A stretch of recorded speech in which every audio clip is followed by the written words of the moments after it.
Hello, hello. Can you hear me? I hope you guys can hear me. I don't have my phone because I just realized I just ran because my phone is 9% right now dying. So, hello, hello, Ilya. Hello, Ultraplex. Welcome, welcome.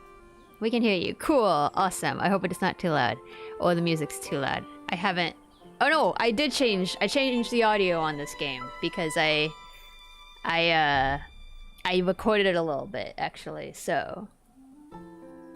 Hi! Hello, hope it's been good. Oh, Ultraplex. It has not been good. But, we'll talk about it. Before I switch to the game, I figured I should probably just give a rough summary and then we can jump into it. I was gonna do an auto game so that I wouldn't have, like...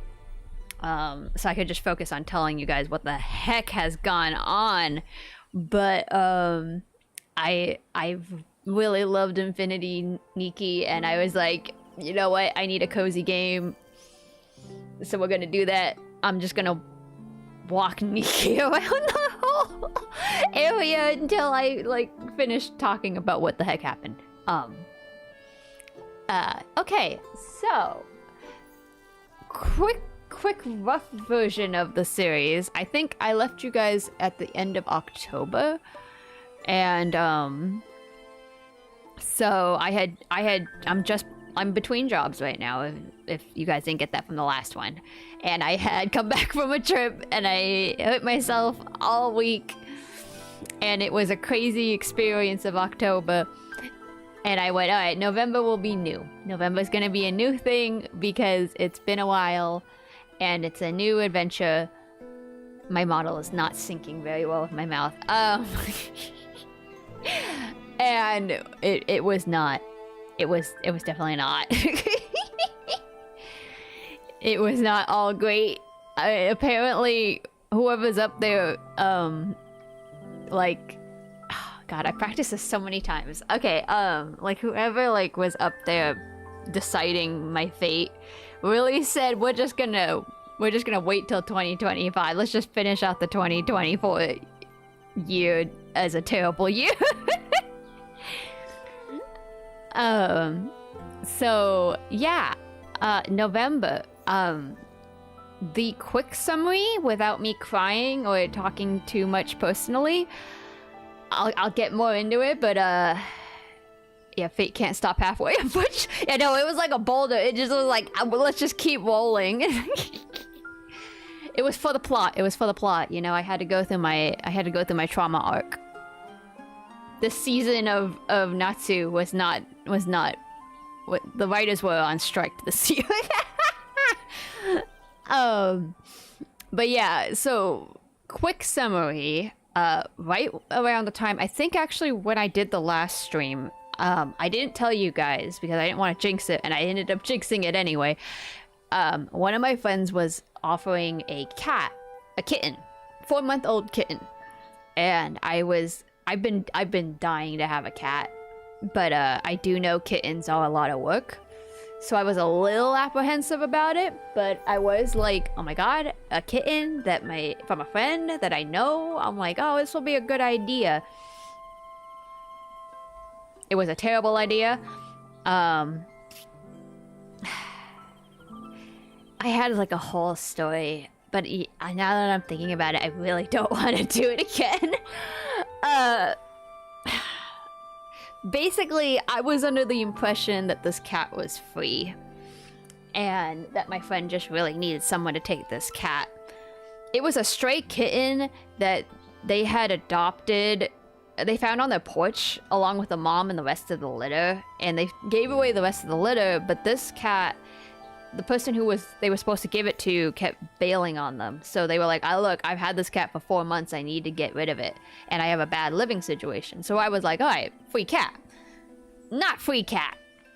My friend then turned around and told me that they wanted me to pay them $150 for this cat. Which, if you ever go look at your local pet shelter, I guarantee you the kittens are like $20. And this cat also did not have all of its shots. It was missing its rabies shot, and it wasn't spayed. So I would have to pay for that, which are the two most expensive things out of the 4 rounds of shots you're supposed to give a puppy or a cat. So, and they tried to get me to buy a cat condo, which is a 3-tier cat condo, $85 or something like that. So they were gonna make me pay a lot of money. Plus, I had no experience with cats, and no cat supplies, so I'd have to buy all of those on my own. Yeah. So I confronted my friend about it because I talked to a few friends and family, and they were all like, "You're getting scammed." And so I asked my friend, "Hey, what's up?" And they were like telling me this crazy story about their life and their situation and how desperate it is that they need to get this cat out of their situation ASAP. I told my parents. They went, "This sounds suspicious as heck." And I told my friend, "I'm sorry, but my family is no longer on board. We can't take the cat at all. No deal." And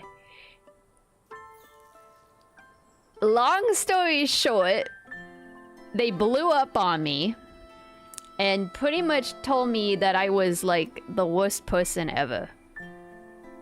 Mostly because of one aspect of myself. But also they were like, because you're a part of this group of people, you're an extremely terrible person, and when you help people, you're not actually helping people, you're just being a hypocrite, and yeah, you're the reason that everybody suffers in this world. So we're not friends anymore. And I didn't get a cat.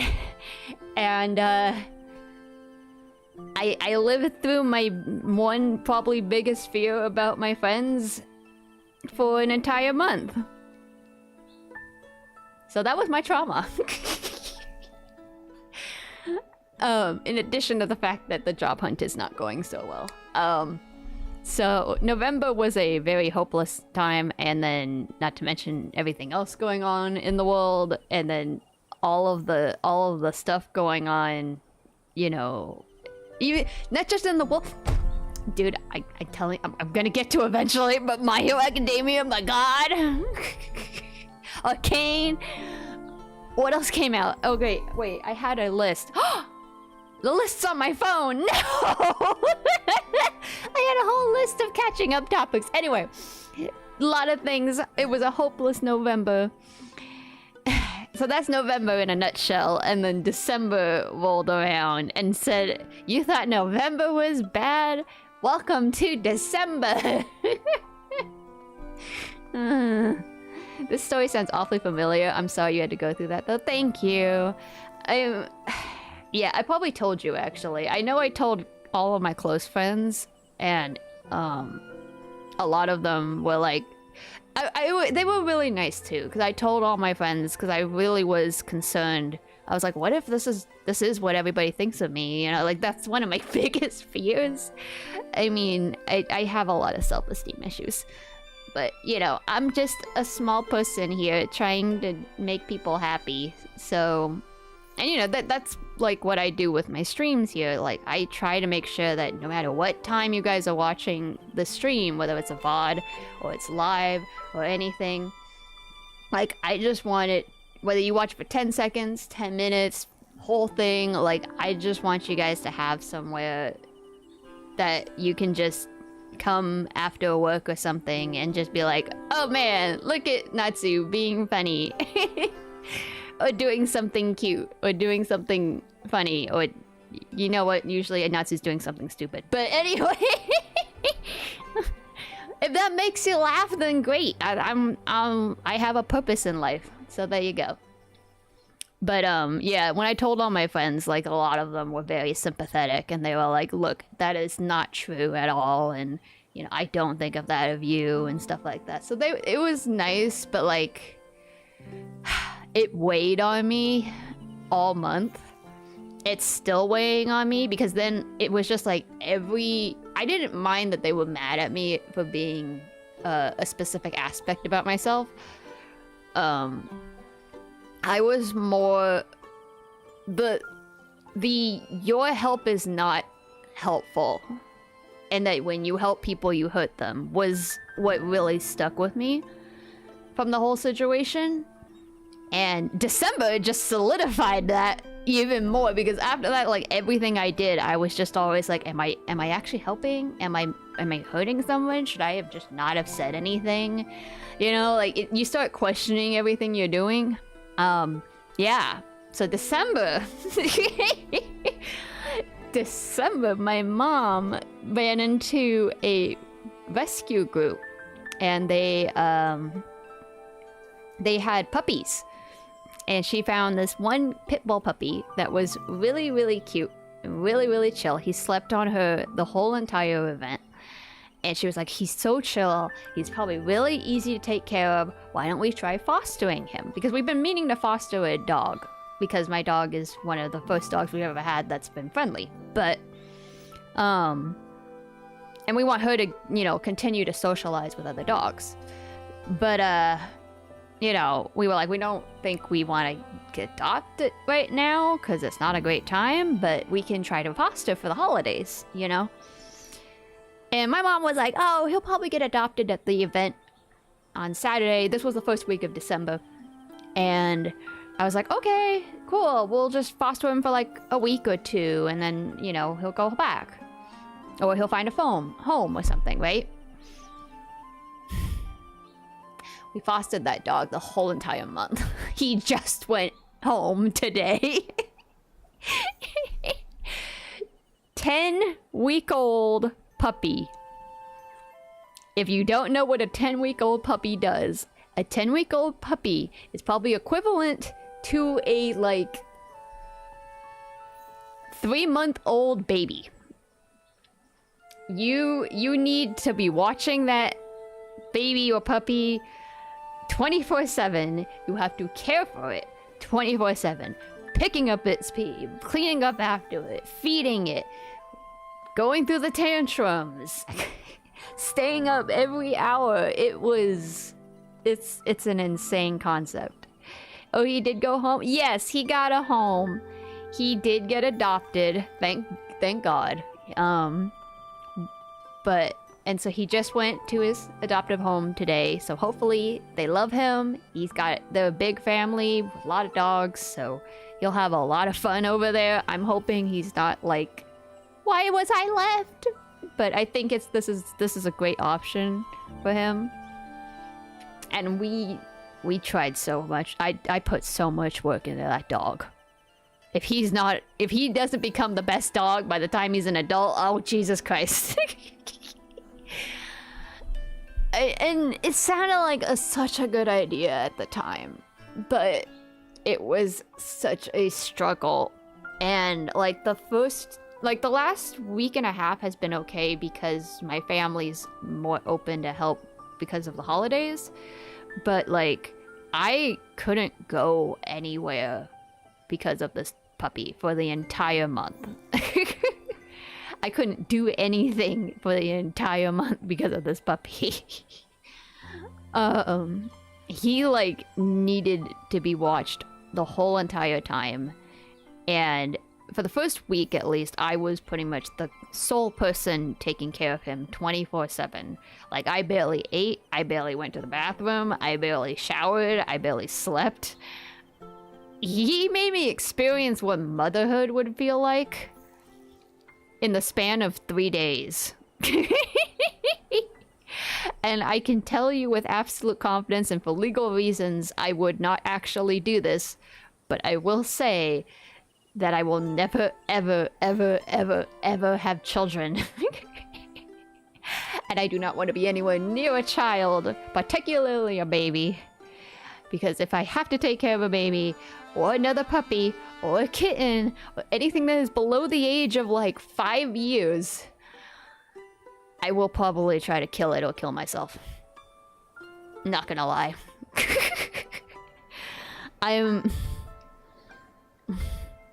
The first week was so difficult, and it was just so much, like, I, like, kind of had an out-of-body experience, because it was just so much, and he just would not stop peeing everywhere, he wouldn't stop pooping, he was biting everything, he'd eat stuff, I couldn't get him to, like, listen to me, it was just so frustrating. And the hardest part was, because of the cat situation, it made the puppy situation worse, because every time I was like, okay, I really can't handle this dog anymore. And also the rescue was not very helpful. Like, they didn't tell us anything, and they gave us like the very bare minimum of materials, and then like I still haven't gotten paid back for all the materials. They were like, we're gonna provide everything, and if you need to buy anything else, we'll pay you back. I had to buy more food and treats for this dog, and I had to buy chew toys, and get all this stuff, and they still haven't paid me back yet. So, I need to contact them about that tomorrow, but anyway, it's like,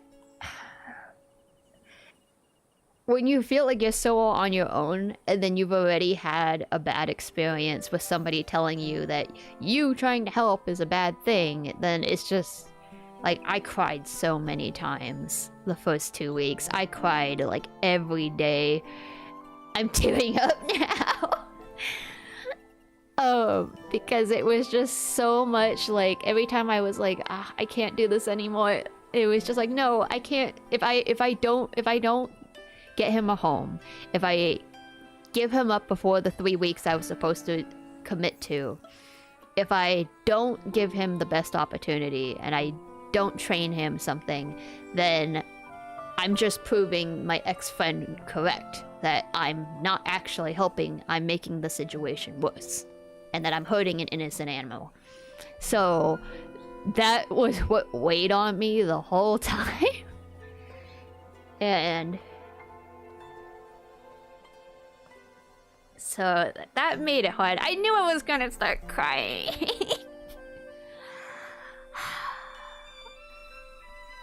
I practiced it so many times so I wouldn't, but so yeah, it was a lot. And I knew I was the one who had to kind of like be the one to do this, because not just to prove myself, but also like my family all had a lot of bigger commitments going on, and I didn't want them to miss out on those. And I also knew out of all of us, I would have the least temper if I was tired and frustrated than out of all of them. And then not like they didn't help, but it was like sometimes it wasn't helpful. And it would just be like, oh, well, maybe you should do it this way. You should do it that way. You're doing it wrong. And I'm like, please, I've had like 2 hours of sleep. I haven't eaten. I peed once. Like, I'm covered in dog pee. Like, it was... And everyone kept telling me to, like, oh yeah, this is a good thing for him. This is a good thing for him. Even if it's only a day. And I'm like, I know, but... It was just not the right time. It actually sounds harder than a real baby. Honestly, one of my friends just got a puppy, a 4-month-old lab, and we've been camaraderading about puppies because we're both like at the end of our rope about it. And we honestly are like, I don't know what is worse, a puppy or a baby. I think both are just so difficult. And I'm a hamster mama. I've had many hamsters and fish. I'm a fish mama too. And it's like, they are your babies. So I get it. I get it having a life be completely reliant on you, but like, this was something else. I think all the dogs I've ever been with or ever met have been at least a year old. So like, you know, training my dog, she was a lot of work, but and my parents mostly did that, but she listened, you know, like she could understand a little bit that we were trying to teach her something, right? This is a puppy. This is a baby. He doesn't listen to anybody. So he can't figure out what the association is. Even if we give him treats, it's like, you know, he doesn't know, oh, you gave me a treat because I peed. That's a good thing, you know? So it's just, I'm like, he's too young to fully understand training yet, and I'm never doing 10 weeks. I mean, my limit now is 6 months at least. With potty train from a real trainer. But, I mean, yeah, it's... ugh. But, yeah, you did a good thing, Natsu, and you made it through, and it's something to be proud of. Thank you, I agree. But it's over now, and you can take a breath. I know, I can take a breath. I can take a breath. I mean, I cleaned the whole... I did all my cleaning. I said, I need to do it now. I need to do the cleaning now. Well, I'm never gonna do it. So I cleaned up. And it was a little sad cleaning up because I, like, deep cleaned everything. And so now it's like no trace of him is left. And it's kind of like, oh, I'm, like, washing away all of the memories we made over the last 3 weeks. But... his family seems very nice, and they were okay with keeping in contact, so we're hoping that they'll send us photos and stuff, and hopefully that he does well. And yeah, and I won't deny today, like, me packing his stuff up and everything. I was kind of like, man, I love my dog, but man, I kind of want a second one. I would not have said that 2 weeks ago, but like today I was kind of considering it, but no, Natsu. No doggies. I might get a fish, but I need to get a job first. So plushies it is. But yeah, so that was my last 2 months in a nutshell, but it's been mentally really difficult. It's just, ugh. So many times I wanted to stream so that I could talk to you guys, because I was like, I need someone to talk to. I've been talking with my friends, but like I haven't talked to them fully into stuff, so I'm like, and you know, it's different talking to your friends about something going on versus talking on it in stream and stuff for a complete strangers and stuff. So yeah. And I haven't done my games. I like literally told myself I canceled all my December plans. I canceled everything. I haven't sent any of my Christmas gifts or anything because I just literally couldn't move with this puppy. 90% of the time I was stuck to the couch with this dog because it was the only way to keep him from peeing or biting was to keep him asleep. But he would only sleep if he was on my lap or my body, so I had to lie on the couch with him for like 2 or 3 hours a day. So I couldn't move. So yeah, I canceled all of my plans and everything. I'm pretty sure I missed half of 90% of my games. And then I picked up 10 more and I'm like, no. You know me. I'm sorry you went through that. You were a good person, so don't worry about that. Thank you, Ultraplex. I appreciate it. You guys will never not hear me say that I have self-esteem issues, but it makes me... I really appreciate what you said. Okay. So that's kind of the gist of it. That's the hard stuff.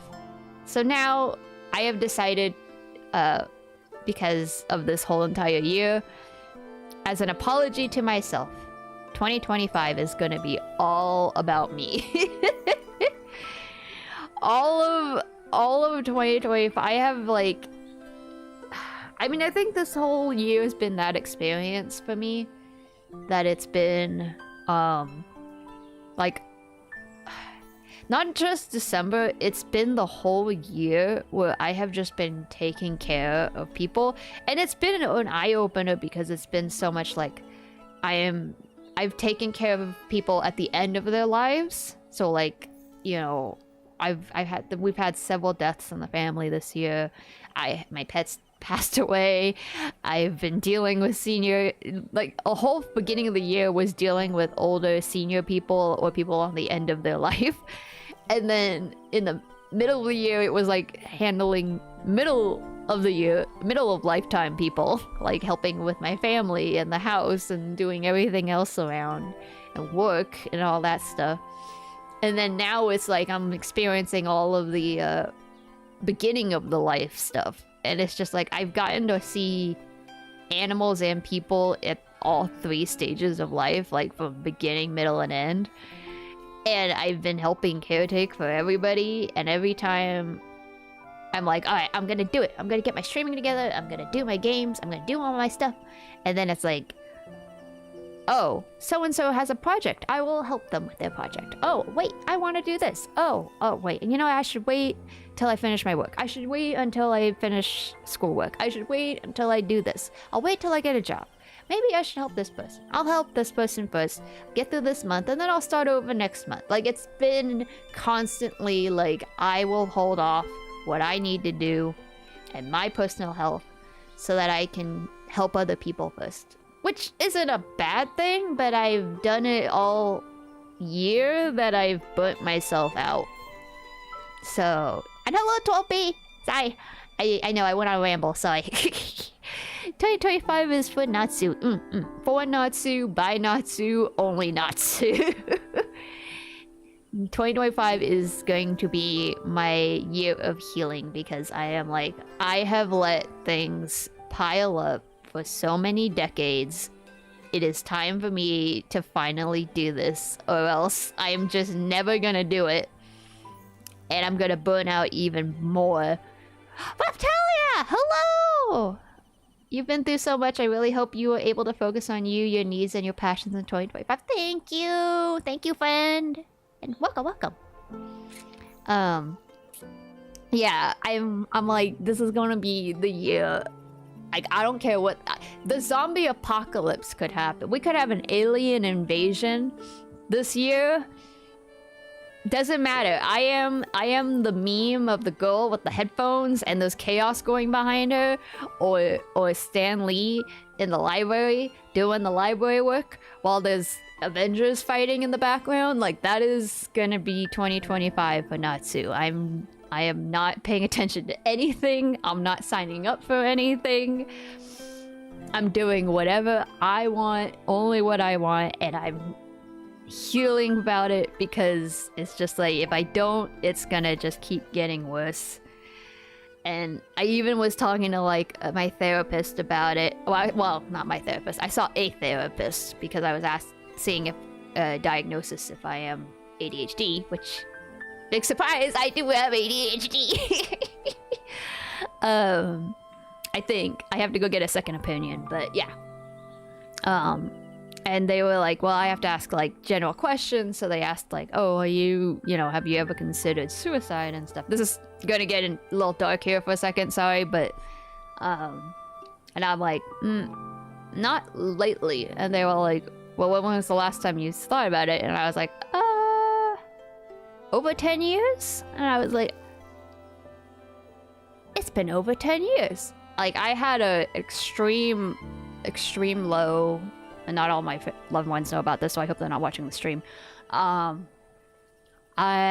had an extreme low a long time ago when I was a teenager, and it was the lowest I have ever been. And I made a promise to myself never to get that low, like no matter what bad things happen, we're never getting to that point. Supernatural and Noragami, I have to thank for that. I know it sounds cliche, but they both had episodes talking about suicide that week, and they've changed my mind and saved my life. So, like, ever since then, I've just kind of made that promise to myself. But I won't deny that 2024 has mentally taken me almost that low again. If not more. But now I'm older and I'm more experienced, so it's not like I'm not as easily as swayed by it. It's more that I'm just burnt myself out for the last few years, and it finally hit a peak this year, and just being exposed to so many hardships going on with everyone else around me, it just made it worse. So I was like, you know, 2025 doesn't have to be my year, but I will make it be the year that I focus on myself so that I can recharge just for 1 year at least. And then we can get back into doing what everyone else is doing. Sending you so much love and support. Excited to see you heal next year. Glad you're not dealing with those thoughts despite all you've gone through these couple years. Thank you. Yeah, life is just too short. And like the way I always look at it is I'm always like, when I think about it, I'm like, yeah, there are times where maybe, yes, I shouldn't have been involved in something because I made it worse or something like that. But there's way more times that I feel that me being there in some, especially when it's related to someone else's life, was important. That if I wasn't there, it wouldn't have gone that way, you know? And so, you know, I say that for everyone else too. It's like, your life is important. Even if you don't think you're impacting anyone else's life in a positive way, you are. You being there matters. And it's a good thing that you're here, and I'm glad you're here. I'm trying to smile. The model isn't smiling. Yeah. Drifter! Thank you for the resub. I can't see how long that is. Sorry, hold on a second. 17 months! 17 sub sandwiches!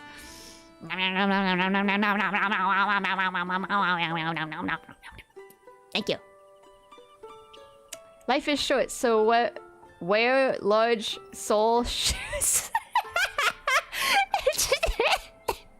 Thank you, Drift. Year of healing, but also us going to TwitchCon together in 2025. I mean, yeah, totally. Yes, me. Raph, are you okay if I mention what you do? If you guys don't know, this is my friend Raph Talia. She's just doing a little bit of streaming here and there too. Not promoting anything here, but yes, go watch her streams. She's amazing. I love her. Yeah. She does a lot of cosplay, and it's the most amazing cosplay I've ever seen. It has inspired me to try to do cosplay.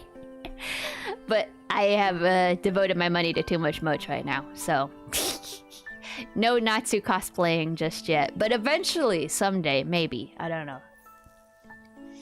But yeah, if I ever go to conventions, y'all know I'm always wearing anime merch. But Vaftala, she is an amazing cosplayer. Definitely check out her work on Instagram. Are you on? Oh yeah, and TikTok. Instagram and TikTok. And YouTube? Do you do YouTube? I can't remember. But yeah, she just started streaming a little, so go support her. Shucks, can't wait to hang out with you again next year. Like, yeah, I love you, friend. I love you too. But yeah, we're making plans to go to conventions together because I was like, I need to stop buying anime merch because shipping is getting expensive. So conventions it is. And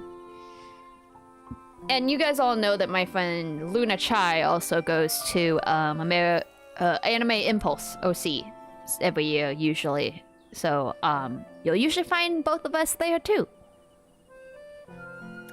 So yeah, probably more conventions maybe next year, but I have to think about it. I know which ones I kind of already want to go to, so we'll see. But like, we need to get the job first. Natsu has to also heal her income. Her financial situation. Conventions are affordable as long as you don't buy anything. Yeah, I go to I go to conventions and I leave it like a kid who came home from trick-or-treating. I did leave Anime Impulse OC this year with such big, giant, heavy bags of merch that I'm pretty sure some people stared at me like...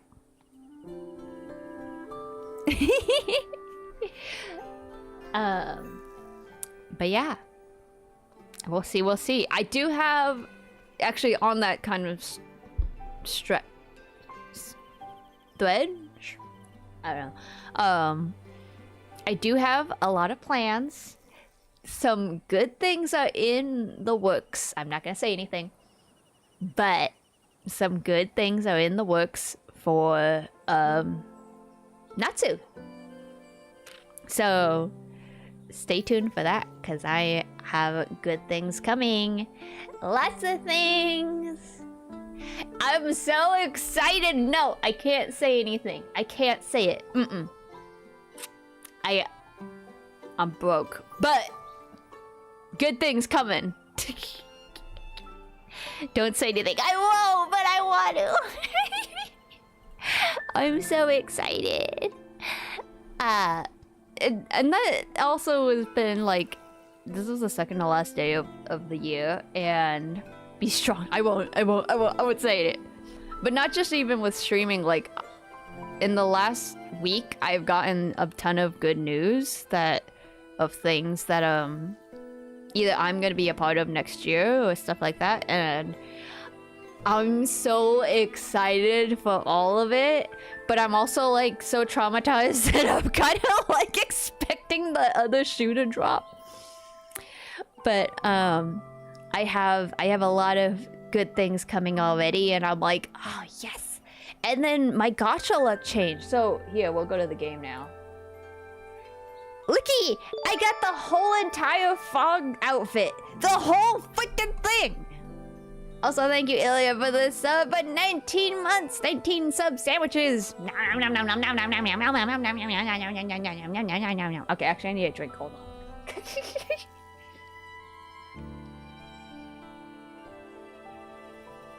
Guys, I'm so happy I get to drink my DIY bobas again. Oh.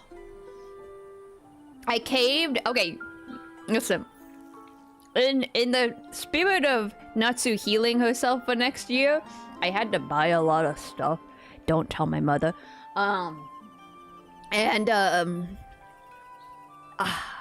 It's worth it. It's worth it. Okay, it's worth it.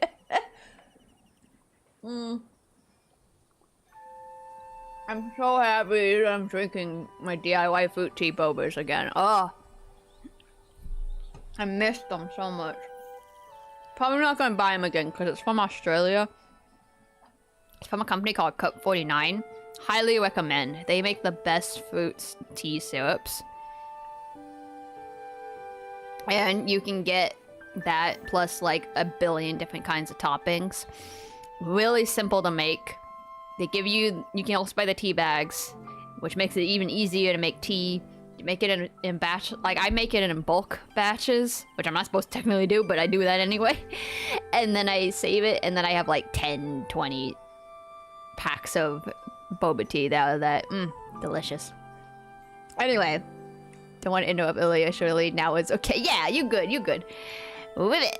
I know, I'm so happy. Okay, so like my gacha pulls have been off the charts the last week because look at this. I got the whole thing. The whole thing. You want to know how I got it in less than 50 pulls. I can't believe, dude, I'm winning. Except for this. I also finished the event. Like, I joined...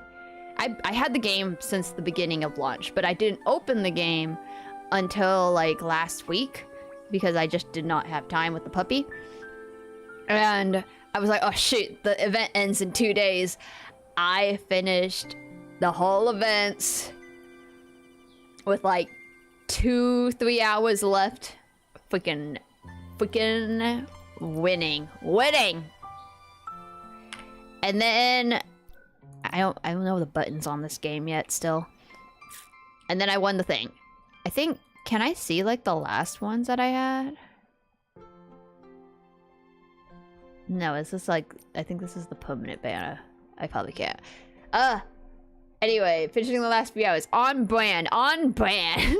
But this one was big because unlike HSR, I can't skip the story. So I had to get through the story and I went, well, how far do I have to get in the story? And the story was like...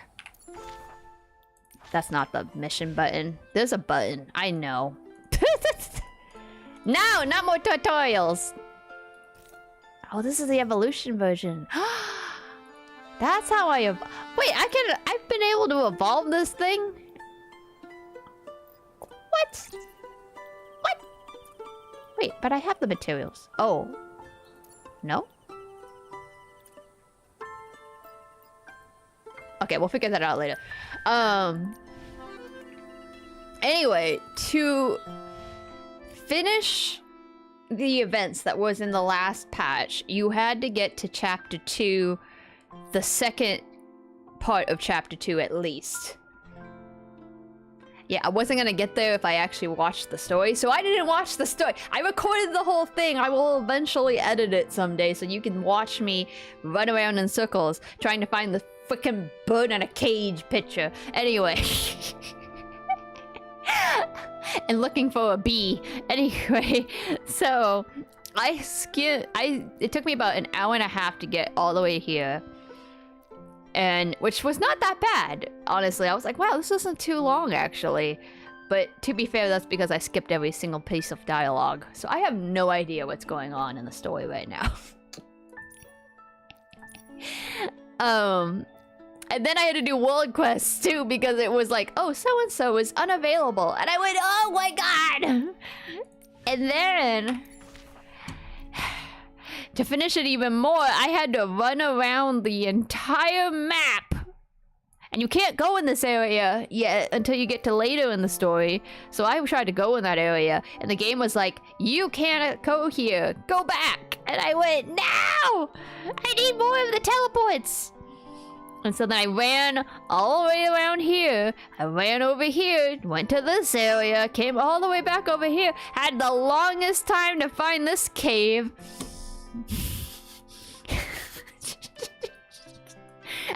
I went through it, okay? I went through it. But I did it. And the game awarded me for it. I got those, and then in addition... magical encounter between a Cadence-born and a young girl. No, I don't care about the battle pass, and I do not care about that dog. Cat. What's his name? I forget his name. I have this one selected currently, and I think I am at 4 out of 10 so far. Dude, I'm winning. What else did I win? I've been winning a lot.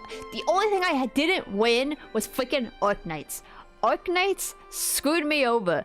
Arknights has Golden Glow up right now because there's a Hello Kitty collab costume for her. I'm not gonna get the other two because I don't have enough time. But I want to get Golden Glow's Hello Kitty collab outfit, and then I want to get Golden Glow.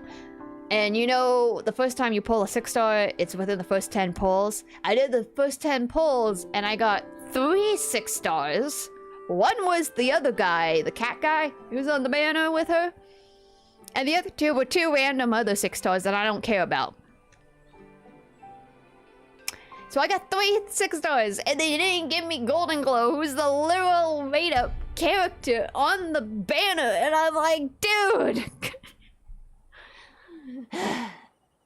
It's because they don't want me to quit. Because they know that the minute I get Golden Glow, I'm quitting Arknights for good. Because I just need her, and then I have Mizuki and I have Golden Glow. I don't know if Golden Glow was available in the shop at some point. Somebody had told me that. I think Barry told me that or something. And... I don't know. I think I missed it. Anyway. I want to quit Arknight so badly. She most definitely was. No! It's okay. I don't have enough points anyway. I'm just gonna have to wait for her to be in the store again because it's just not gonna happen. I mean, that was why Mizuki didn't come home either. I had to just literally get him from the store. There was no other option. Okay, I'm using too much breath. I'm starting to like hyperventilate.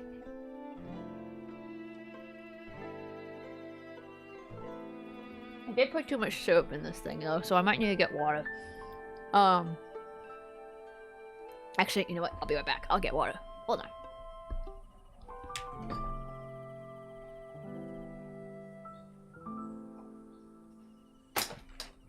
Ow!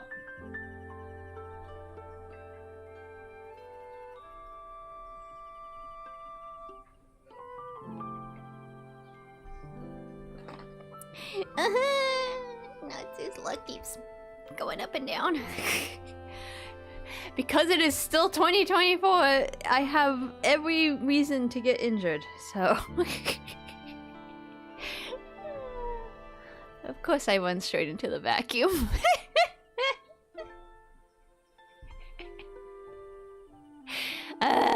With my bad leg, too. Woohoo!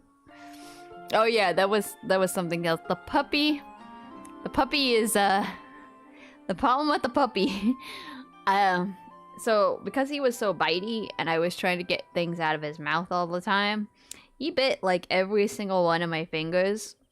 So and broke skin on all of them. So I have like a scar or a scab or something on every single one of my fingers. I was also cleaning like blankets and towels and toys that he would pee on constantly outside in the cold with cold hose water because I was trying to clean it outside and I didn't wear gloves, so my hands are the back of my knuckles are all cracked and everything, and the skin is like dry as heck. And then I'm slightly allergic to pit bulls actually. Not the dog itself, but for pit bulls, Frenchies, boxers. What else have I been next to? Pugs. Like any... what kind of dog would you call it? Like that kind of dog that has the small noses and stuff. That kind of breed of a dog. If they lick me, I'm slightly allergic to their saliva. For some reason. It doesn't happen with other dogs. I don't have this problem with any other dogs. My dog's a husky. She can lick me all she wants. I have no reaction. But when I have ever been licked by a pit bull, a boxer, Frenchie, pug, I break out. It's just bad. So he was like constantly licking my face and my neck and stuff, and I was like, oh, so itchy. So my neck is like all scratched up and stuff too. And then yeah, you remember the sprain from the Seattle trip? Yeah, I don't think I ever fully healed that since I was on my legs the whole time. And so like if I balance on it wrong, it gives out, man. But what's worse is the right leg, because the right leg with the ankle, or not the ankle, the knee, I am double jointed, so when I stand, I can't stand like normal people where you have a slight bend in your knees, right? No, I hyperextend my knees. If you've ever seen me stand, my knees aren't just standing straight, it's standing like curving inward. If anybody took a bat or even took their leg and just slammed straight into my knees, I guarantee you will break my knees inward completely. Because I'm like literally like on the edge of it. That's why being double jointed is. I'm right by the break point. You push it forward, you're gonna break it. I don't have that area of cushion that normal people have, is what my karate teacher told me once. Anyway, so that in addition means that I'm very flexible, but that also means that I tend to, if I sit down on the ground, like, you know, crisscross applesauce kind of thing, I fold my knees outward in a... How do I put this? Think of it this way. If you're like sitting on your knees, right? My knees are going out to make like a W shape. So I also sleep that way. Which hurts a lot when I wake up because it really hurts my hips. But it just feels so comfortable. But anyway, yeah, sitting on my knees and being on my knees, following him around and stuff, and having him on his whole weight on my legs for hours really screwed up my knee. So I'm not sure what exactly is injured. I think it might be either the muscle or the tendon. I might have hyperextended it because, like, if I try to elevate it on a pillow, it overextends and then it hurts even more and it locks in and it sucks. So I'm not sure if I'll ever get this back. I'm trying to like wrap it up and then put ice on it. I was like, oh, I'll wait until he's gone and then I'll fix it. I shouldn't have probably waited. It really sucks. But because it's my right side, it runs into everything. So like all of today, I was like, okay, I gotta be good with my leg because I'm gonna heal it now. And I ran it straight into a wall, and right now I just hit the vacuum. And I was helping set up AV at my church, and I had to carry a giant speaker, and I was like, oh, I'll put it down real gently. And I used my right knee to hold the speaker up. This thing weighs like, I don't know, the weight of a person. And it dropped. And it hit my right knee, and it went in, and I went, ah! So, yeah, it's not going so well. But anyway. But I'm winning gacha characters. That's what matters. I should probably see a doctor about it, but I've seen a doctor every time I've sprained my ankle. Like this year, I went to see them about the sprains that I had on both ankles, plus stubbing my toe. And they made me pay so much money to get testing for it, only to tell me nothing is wrong with your leg. So I'm not, unless it literally like gives out and it is just not, because it's not like swollen or anything either. So I feel like it's okay. It just needs rest. So we're gonna try rest, and then if it really doesn't work, then I'll go see a doctor. But I think I've kind of screwed it up. I think I'm never gonna 100% get that mobility back in that knee. So, kind of sucks. Anyway. But yeah, I keep running into things in my room because also my room is still a mess because I didn't have time to clean it. I hope you take better care of it and it gets better. Thank you. I hope so too. It's gonna be easier the next few days, so I'm planning to just ice it a lot and just stay off it, and hopefully it'll recorrect itself and it'll be okay. But it fucking sucks. And it's like everything hits it, and I'm like, hit the left leg. I'm hurt enough on the right. Anyway, oh god, what other gacha games did I win stuff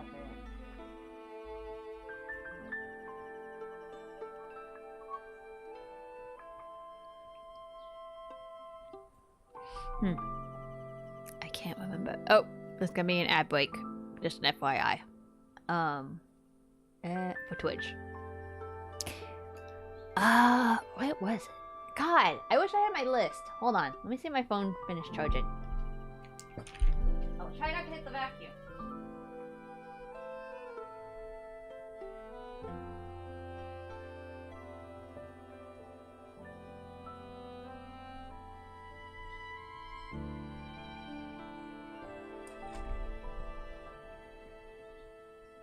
Okay, yes, we're good. We're at 83%, that's enough. Oh wait, I see it because I can see my update on my phone.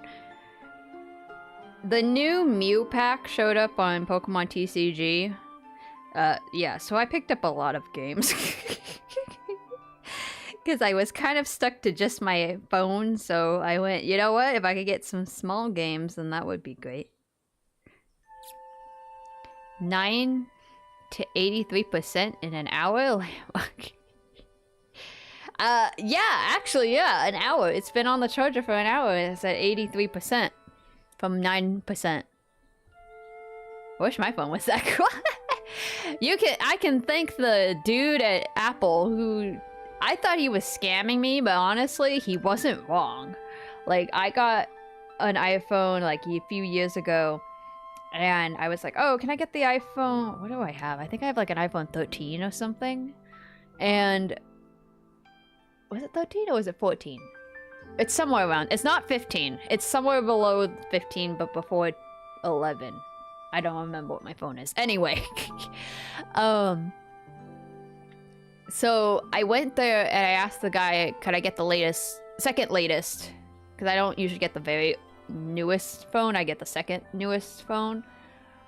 And at the time, they were going back and forth about the USB-C and the USB ports and stuff. They hadn't done it yet, but they were considering it and everything. And so the guy told me, he was like, oh, because you got like the second latest phone, you're gonna want to get this power cord and this power block. And I was like, oh, it doesn't come with a block anymore? And he was like, no, it doesn't come with a block. And he's like, besides, the new big thing is USB-C. And so he's like, you're gonna want this power one. It's better, it charges faster, and it's better for your phone. And I was like, well, can I still use the regular USB port? And he was like, you can, but it's a smaller wattage.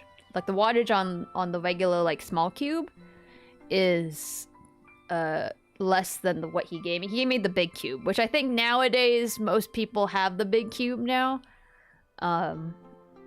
because you need the USB-C port.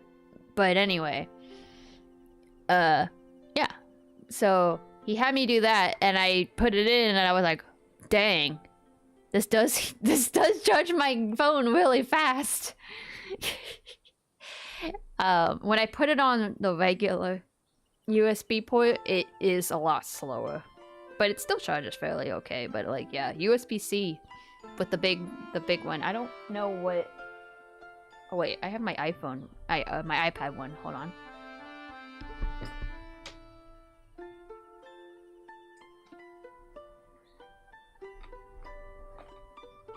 Woo! Not just splitting out.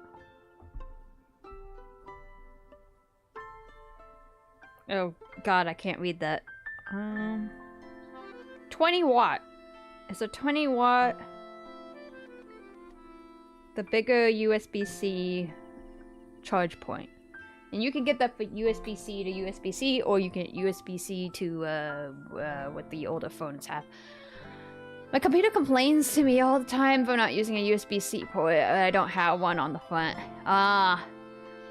Yeah. The one thing about getting my iPad is newer, so it has the USB-C charger. So it needs a USB-C to USB-C charger to charge, and I was like, man. But so I was like, oh, if I get the newer iPhone 15 or 16, then I can get a USB-C for both, and I can use the same charger. But like, yeah. I missed my opportunity to get an iPhone 15 Pro. I'm so mad about it. I bought a case for it too. And then they came out with iPhone 16 and I went, fuck. Because I need a phone with bigger space. I only got the like 256 gigabyte one, and I'm already out of space because I have too many games. Granted, I got the 1 terabyte for the iPad. And I think I'm taking up that same amount of space for just video games. I got this iPad Pro so that I could do editing and drawing and games and streaming and all this stuff on it. And I've only used it for games. But it looks great, so you know, I'm not complaining. Anyway,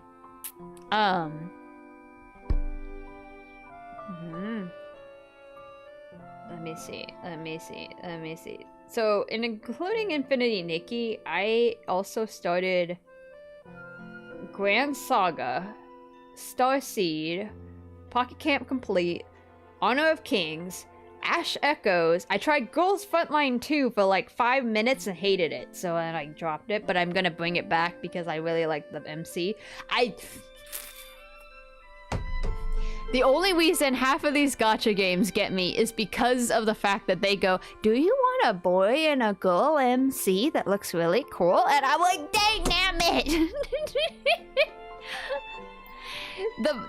that one, that Project Mugen that turned into Anata or whatever. Oh, they put in a freaking MC and they look so cool. The female, the male version, and I went, God dang it, I have to play this game now. So I have to redo my game math. But anyway, Infinity Nikki's doing great. Grand Saga, Starseed, and Ash Echoes. I liked them at first. Grand Saga, I got that game. It's an MMORPG. I got it because my friend told me she really liked it, and we got into a guild together. But, is there a reason to actually fix all these just out of curiosity? I don't know if you actually really need to fix all of these. Okay, I'm gonna figure out the controls while I'm talking. So, it's cool because it's a lot like the older games. Okay, this is jump. That's a charge. How do I switch my balls?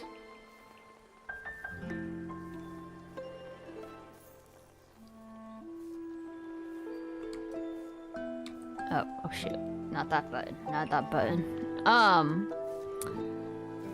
It's just kind of boring though.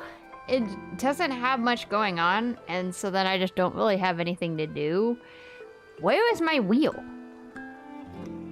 That's not the wheel. Oh, I see it. Tab. Tab? Oh, that's just weird. I would get a controller, but I feel like then it'll take us even longer for me to figure out the controls. Anyway. What was I talking about? Yeah. I liked Starseed a lot. It's a 2D kind of strategy anime gacha game. Someone in there has a priority for boobs. No, I'm not joking though. It's 90% of that is fan service. It's like somebody liked the Hoyoverse game and said, "Wow, I really like that character. Let me just make it even more fan servicey." Time for a nighttime adventure. Nighttime adventure. I hate this guy so much. Oh my god, I have so many random things to do. Let's see. I'm gonna like do some random things just so while we're looking for this stuff. If I realize this, I should probably actually do these because these are important. Wait, when's my dailies due? I haven't figured out exactly when dailies are, but craft a clothing piece. Ugh. Using 150 vital, 3 insects, 5 plants. Can't do that yet. Upgrade in Eureka. Okay, maybe I can't do my dailies today. Anyway.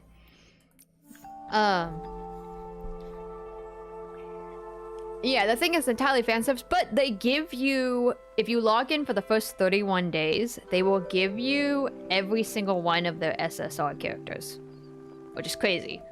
So you can pretty much get every single character except for the time-limited ones, which they haven't had that many yet anyway, because only on like the second, third update. Actually, I just saw, yeah, a book.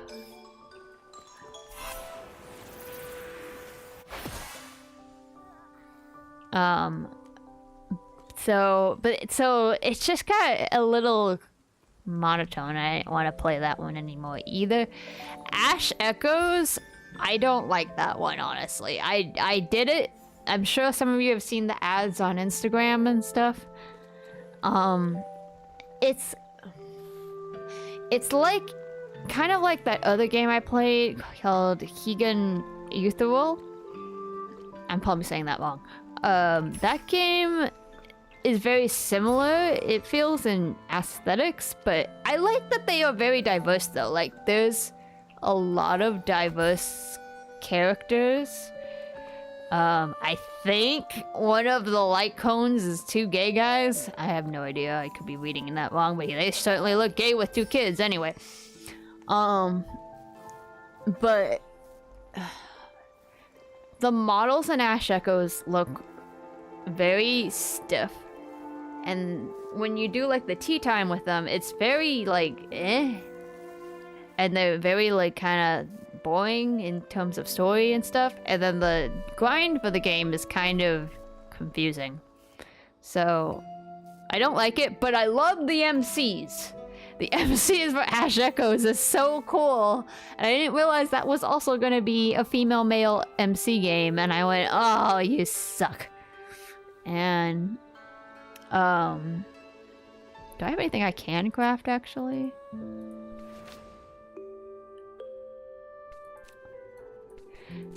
So, I think I'm going to drop all of them. I might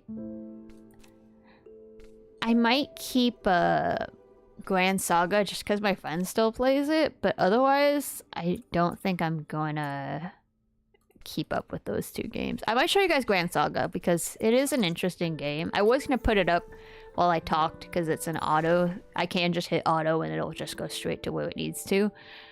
But I said, nah, I want to play Infinity Nikki. Except that I can't find anything in this map. I spent so much time trying to find Floof. And then it said, you can use collections. And I went, you son of a gun. I'm like, this map is too big. I've already talked to that guy, though, didn't I? No? Did I not talk to this guy? Where's the... Oh. Come back! Cricket, no!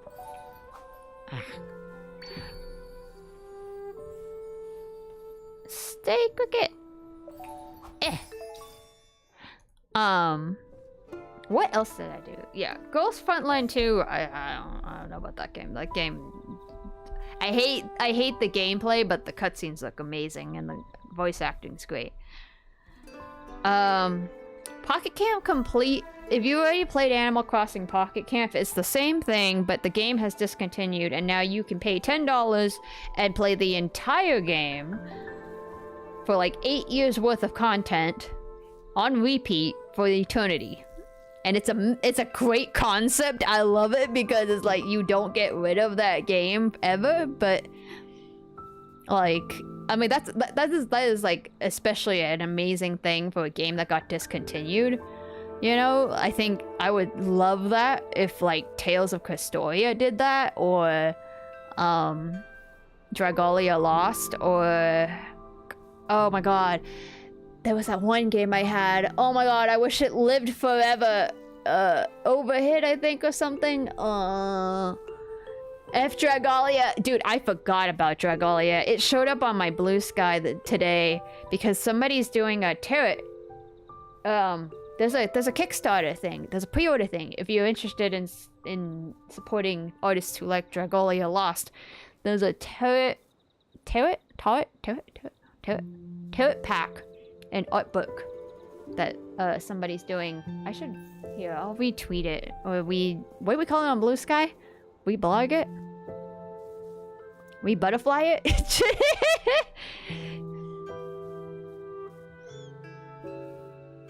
I saw Brother Mings do it. Let me see. Bishop. I just saw the post. Yeah. I'm gonna repost it though, just so that people can see it. on my blue sky. Anyway, Dragalia lost, man. I'm debating getting the tarot, but like I don't have any need for it. I got the Honkai Star Rail pack from Brother Ming Games. They're a developer that does the Genshin version too.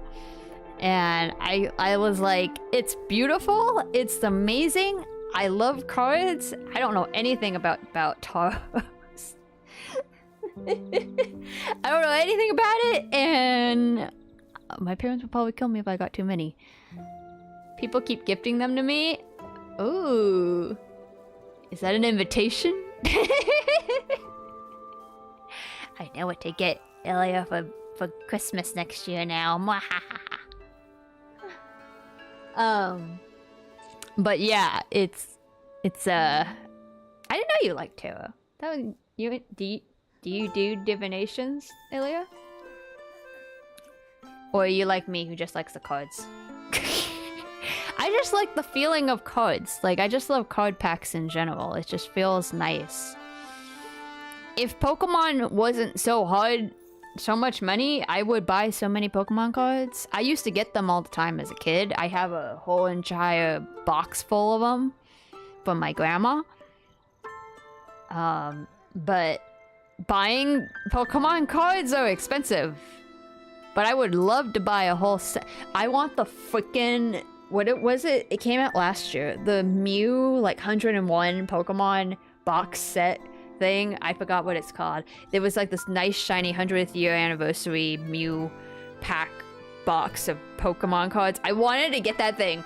It's like $100 or something. I wanted to get it and then do an unboxing of it because I was just like, to open up Pokemon cards would be so cool. Anyway. Well, supposedly they don't have any power if you buy them for yourself. Oh, interesting. I didn't know that. So wait, someone has to gift you a tarot card pack or else you can't divine from them? Interesting. I know a friend, I have a few friends who are into tarot, and I know a lot of them have a lot of packs. I don't know if they bought it themselves or not though. I'll have to ask them. That's what I heard. I'll have to look into it. I've always thought about looking into it, but again, I live with my family. Anyway, also, I don't think I'd be very good at it. I'm not Black Swan or anything. But I always do look up like horoscope stuff for my day. There's one app I have that's just, it's literally called Daily Horoscope, and it gives you a daily horoscope every day. Sometimes it doesn't have anything to do with anything, but sometimes, ironically, it has to do with everything. And the yearly one always gets me to know, like, if something's gonna happen for the year or something, so it's cool. I think there's strength in it. Or truth. With the right training arc, Natsu, it could be possible.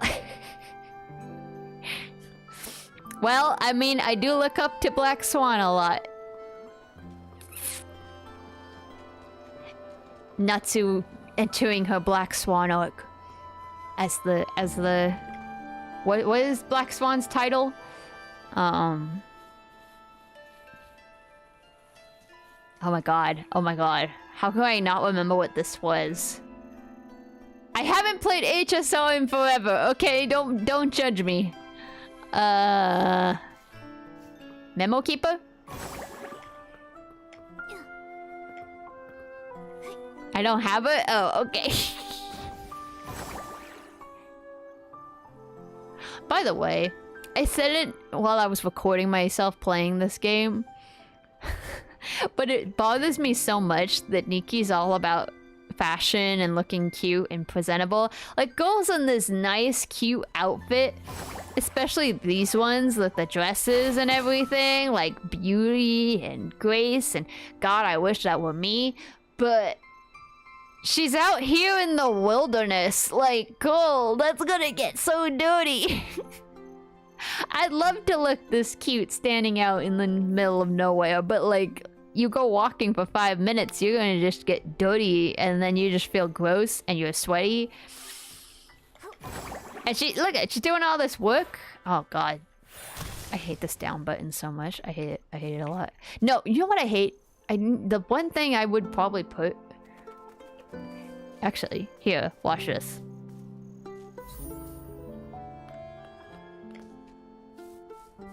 I hate that this thing does not auto-lock. So if that guy's right next to me, he just runs into me and I can't do crap. And I'm like, dude. And on the iPad, this is so difficult to try to aim. Like on the keyboard it's better, but like on the iPhone, oh my god, it is so hard to aim. And I'm like, I went into the area where there's like a ton of the S-Lings, and I'm like, dude, I can't get it. And the camera's going like, Wah! I read a lot about it, but I don't actually do divinations. I think it's all super interesting. I like reading about I can't say that word, I'm gonna not try, but I get you. And the similar, it's just this passing interest. Modern mystics. It is. It very much is. I totally agree with you. Our world may not have very much magic aptitude, in my opinion. I think our aptitude for magic is probably 0.1. But, there is definitely still some kind of mystic magic in our world. And, you know, to not think there isn't some form of supernatural factors playing at work in this universe would be insane to think that there isn't. I mean, look at me. I'm a great example of the luck draw. I mean, even if you wanted to simplify it into terms of, like, D&D, it's like, yes, I think there's definitely something out there that's rolling dice for me, and it's like, okay, luck roll. Does Natsu run into the vacuum while getting her water? Yes or no? And it's like, oh, she rolled a 0. Well, she runs into the vacuum. But then, I roll a good number, and then I get a good gacha character, you know? Like... There's definitely a lot of stuff in somewhere, in some way. Whichever way you want to wager it, I would personally put it under magic, but yeah. Well, we do harness electricity, so you're not wrong. Exactly! Electricity, the thing that makes Frankenstein come to life. Why is there a star around here? Where is it? You want me to keep climbing? Oh, wait, there's a step there. I lied. Sometimes her jump is great. Sometimes her jump is just not great. You know, like, I have to say, I wasn't expecting this game to be a giant platform game. Platform jumper? I was like, okay, I'm mostly just jumping around here. Oh, there's another buggy. More buggies! Let me catch you. And there's so many parts where, like, you have to... And I heard the jump was worse in beta, and then they made it a little bit better now. But, like, it's still really confusing. There's a lot of spiders in this area. Great DM of the universe, please roll better for us.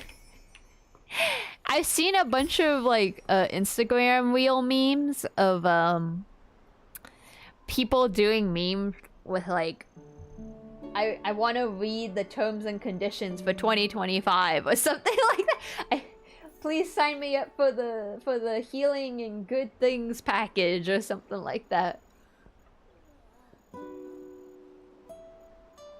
And it's like mood.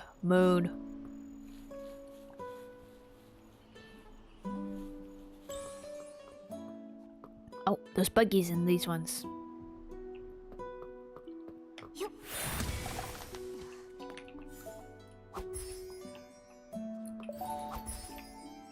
Come back, buggy! I've got you.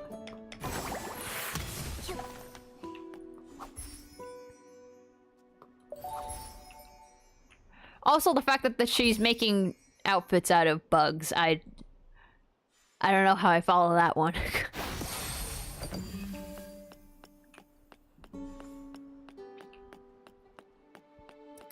Infinity Nikki, honestly, it took me a little by surprise. I felt like I was gonna kind of like it, but I wasn't like, I'm gonna get tired of it or something.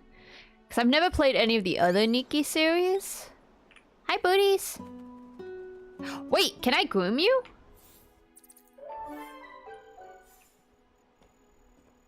I can. Ah, fudge. I missed, but that's okay. Can I jump this? Sweet. Good. They need to make it easier to throw those orbs, because I think it's just way too difficult in my opinion. They need to like have an auto target for it. But yeah, after playing it for like a couple hours to do the event and everything, I really like this game. I like the story moderately. I think my only slight issue is like the last few times. Oh my god, well, Eureka. How you doing? It's like domains. The last few times I feel like she's just running errands for other people. Like over and over and over. So that for me is kind of like, I don't know how I feel about that. Because then that could turn into like, Genshin, where it's just, oh, go here, go there, go here, go there, do that. Oh god, why is it gotta be water?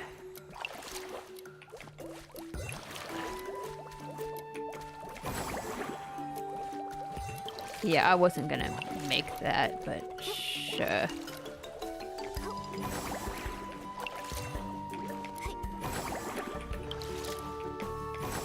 See, 90% of this game is just a platform jumper, which is so difficult.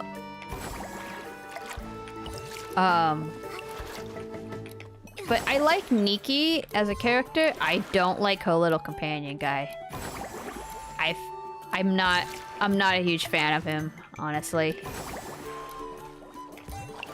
He doesn't irk me as much as Paimon does. It's just I don't really know why he's here.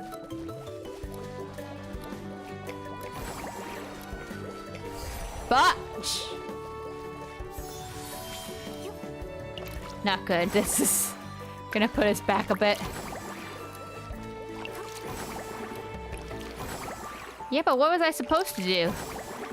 Ah! Why is this a domain? This is easy too. What's hard?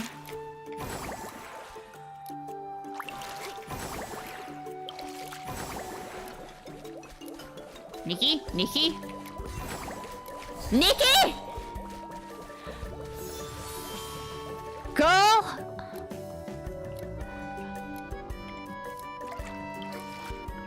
This is like trying to get to the end of the Squid Games.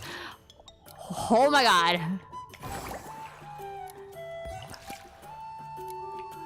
In the first challenge.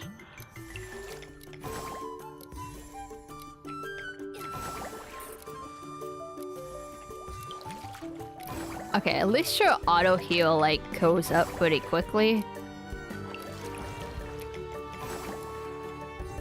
Ah. Cool, got it. Awesome.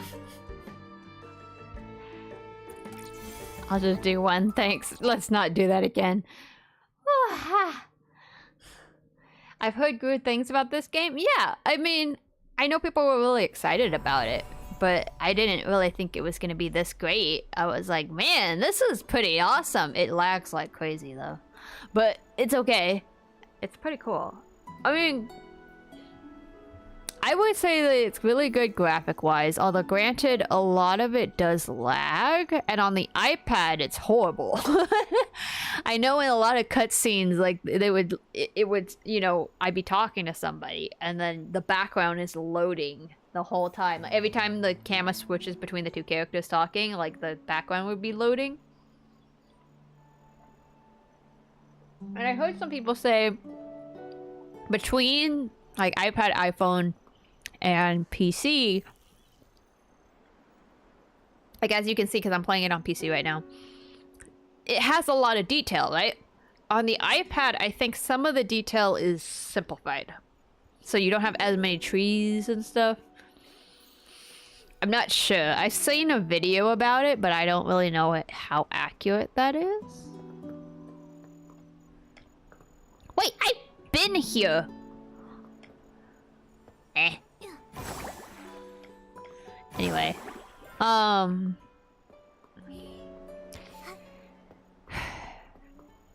Like I said, and I think the story is okay so far. A little bit of plot issues, but I mean not that crazily bad. And the gacha, okay, I won't deny that going for all of the pieces of an outfit is kind of a lot. Like, oh, that's freaking awesome.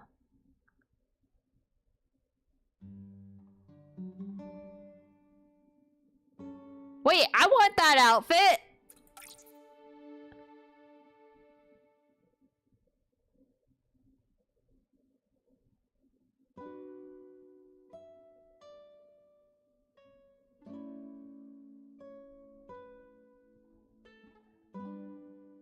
Yo!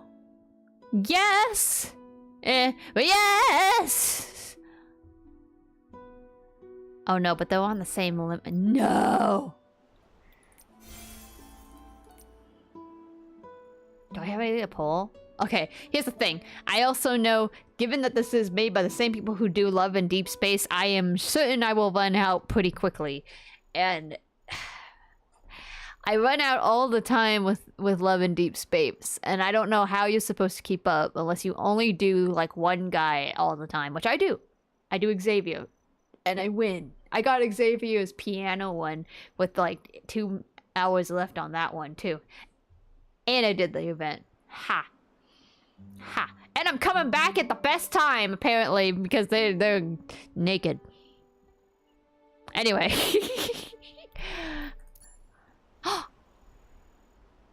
Oh, I can select a piece. Do I select a piece now, or do I like... Because I don't get the bonus unless I have the whole outfit, right? So does it really matter which piece I select? I like the dress. The hair is kind of cool. No, I like the dress. No, I'm not sure.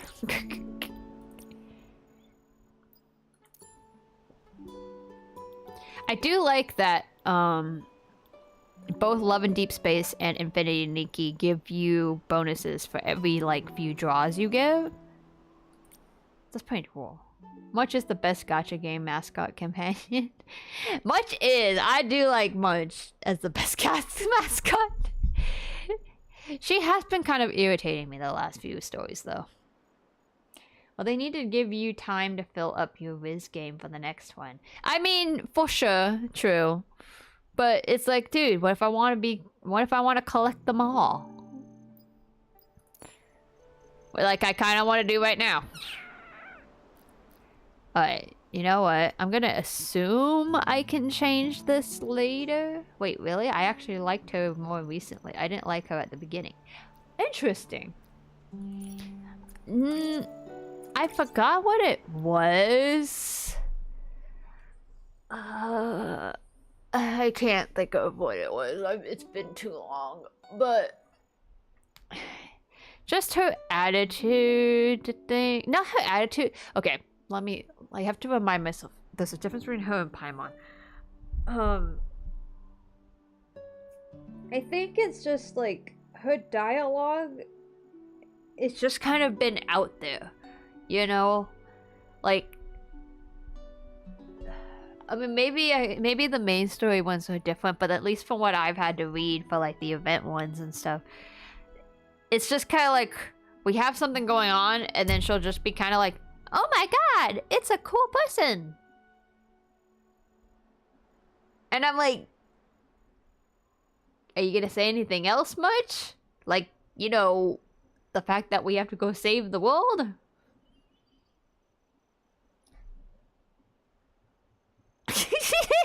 You know, that's like pretty much what happens. And I'm like, okay, much, you know. Much was gonna be my girlfriend for Stelly. Stella. Female trailblazer girl. Yeah, my girl. My girl Stella. Stelly? Is it Stelly or is it just Stella? Stella? I'm gonna Google it. Google Translate. Tell me what it is.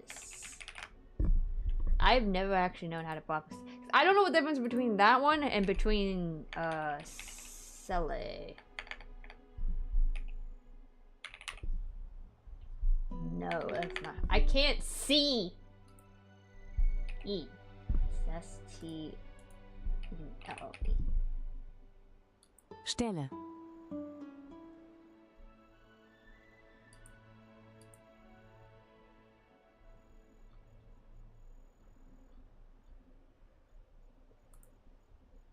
Stel. Stel? Stel. You say Stel too. Greedy nuts. I'm only greedy on the gacha games where I really want everything. Why do you think I have 2 accounts on most games? So I can alternate.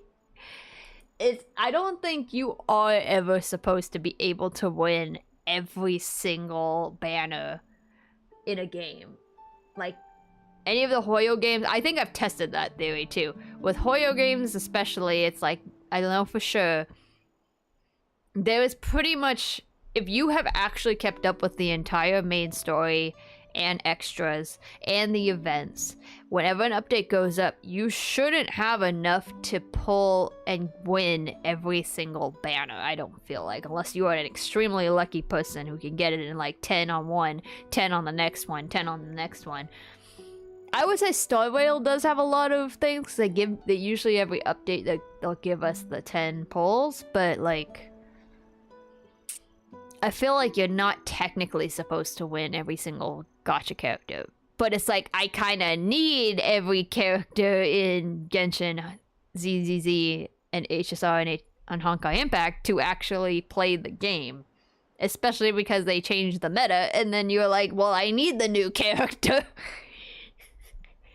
But, I mean, that's also why they rerun it so many times, so then you just wait for the rerun, unless you end up with a character that doesn't rerun ever, like Eula. Wait, really? I actually liked him more recently. Oh yeah, sorry, I read that part.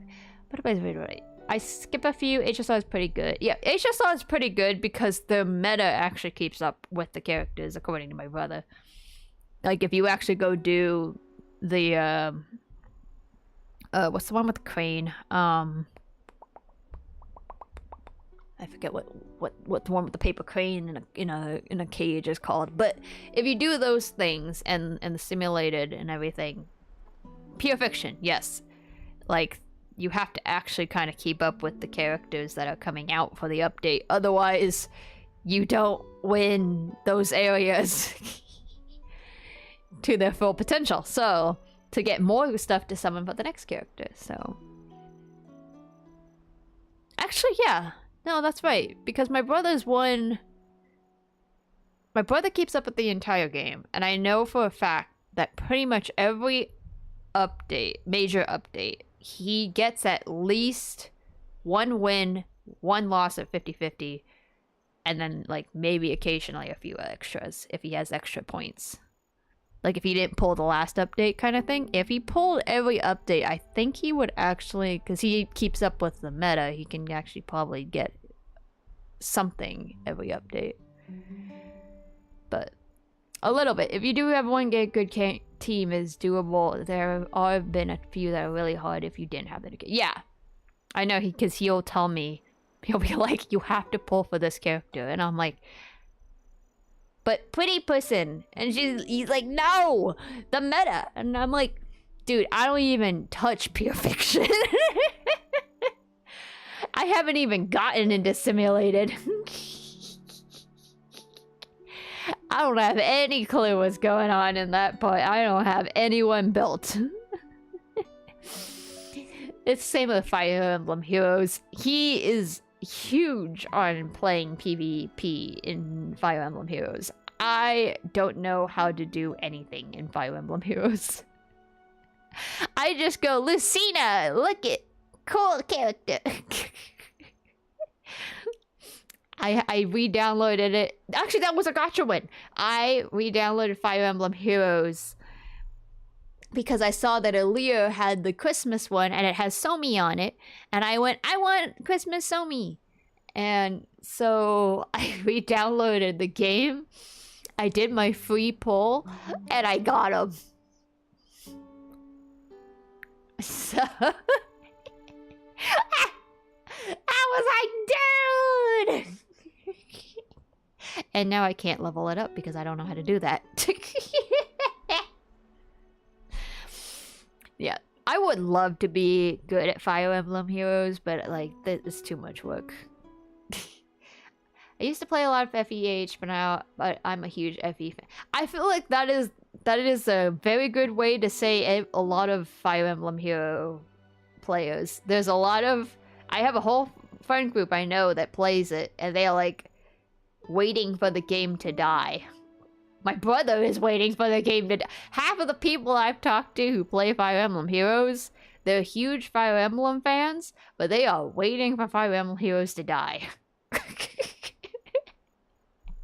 I think we're all waiting for Fire Emblem Heroes to die.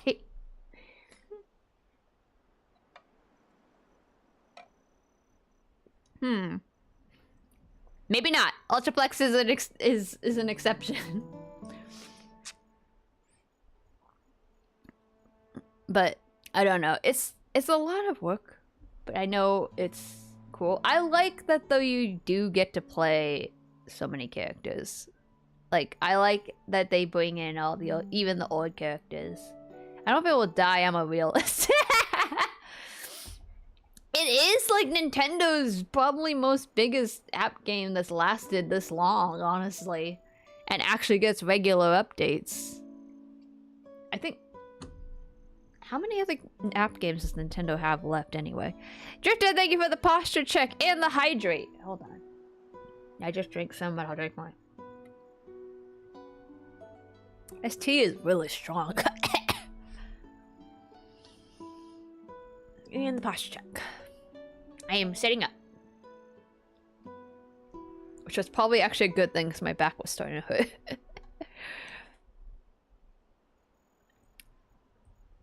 I don't know. Nowadays, so many app games like drop at the top. Alchemy Stars died. I was like, what? Alchemy Stars? I can't believe that thing died. Okay, so if anybody's been sitting here waiting for me to pull one here, I'm gonna do it. Boom, let's do it. Like, I worked so hard for that freaking Maid Dragon one. Oh my god, that collab, you were here, you know. But like, oh, I'm so sad Alchemy Stars is dying, but also I really couldn't play that game anymore. Dang damn it, my luck has gone sour. It's got no stream luck. Oh man, this is bad. This is a bad pull. This is a bad pull. Now we want the other character!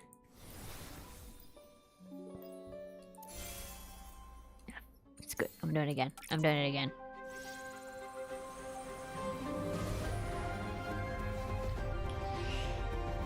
I think I was there for that. Yeah! You guys can find it on my clips. Because the other characters came really easily, but the one little character, she just wouldn't... Stop! I mean, I like this outfit, but we were aiming for the other one. One! We got one!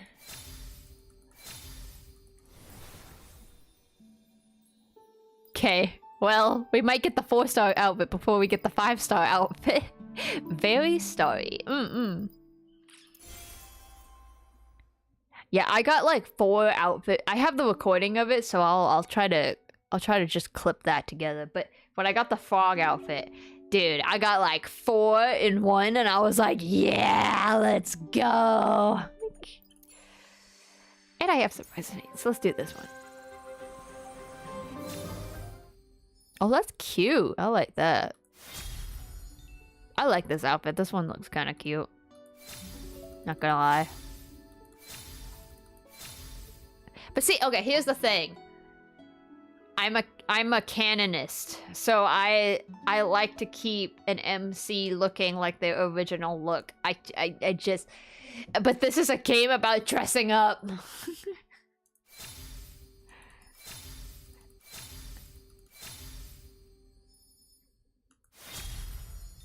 Five.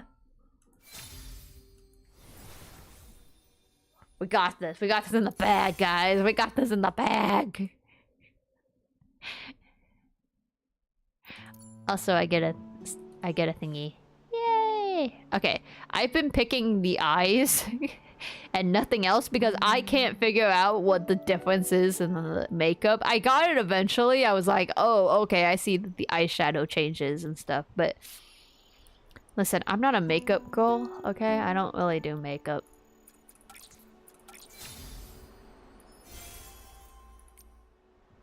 I want to though. I'm thinking about it because, like, dude, today I did skincare for the first time in months. My face feels so soft. I have the I don't know if anybody like follows this, but like Shu Yamino, a VTuber, he did a collab with a not makeup, skincare Korean brand like a few months ago, a year ago, something like that. I don't remember what the brand was called, but I did the pack. Yeah, it's got like a cleanser and a hydrate something. Do I know what any of this stuff does? No, but I mean, I wrote down the English instructions that Shu had up on his stream and I just put it on the back. And I went, well, you know, it's skincare. I think it's supposed to just put it all on your face. I don't know what I'm doing with it. I'm probably doing it wrong. That's probably why it feels sticky. But anyway. Skincare tips? Gimme. Okay. I really should do skincare. I do a little. Did. Even basic skincare is probably a good idea. Dude, I cannot see this stuff. She looks so angry with these eyebrows. The eyes are pretty though, but I mean, do I really care about the other stuff? I don't know. Eyes for the win! I mean, look at my model. I like different eye colors. I like different hair colors. That's not the right one. Yeah! Wait, my toggles are like all off. Yeah!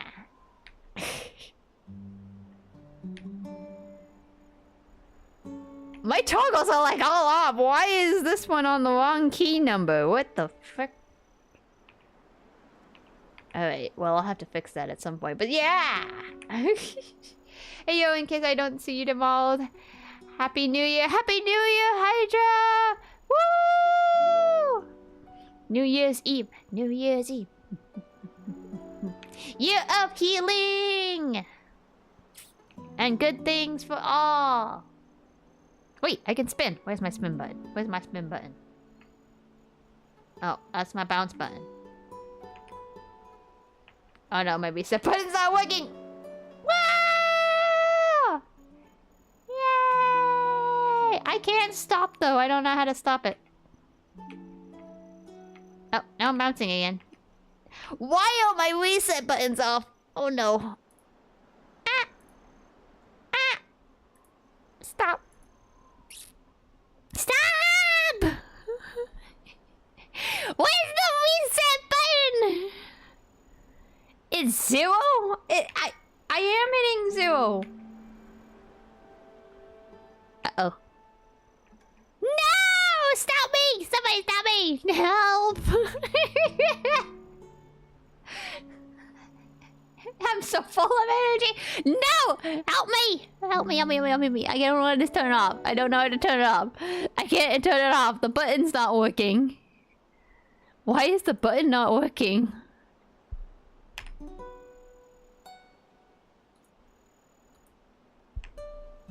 Oh, Jesus Christ. Why are you not working? Hello? No! Save me! Save me! Save me! I can't get it to stop. I literally... Oh no. The only way to make this one and this one stop is to hit the reset button. But the reset button's not working! Wait, can I put it on a... Wait. Put it on a different number? Help! I can't see anything. I'm getting dizzy. What do I do? Wait, what's on my other... Wait, okay, hold on. I will figure this out. Something is off. I just gotta figure out a key that I have that can reset the it doesn't reset the animation. Help. How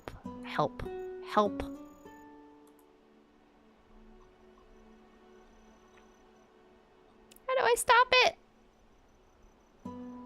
Ah!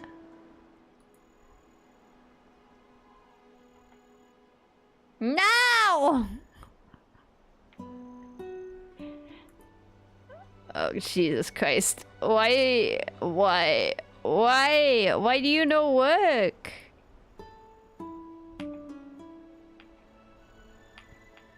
See, I don't think the reset animation is working at all. Why is it not working?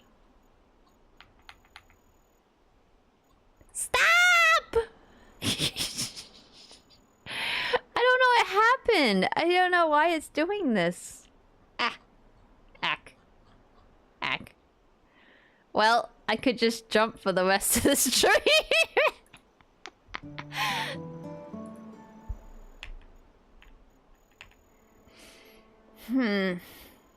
This is a problem. Numpad. Okay, so blush is 1. That's correct. Yes. Those are all working. And that. So the only thing that's not working is the freaking reset button.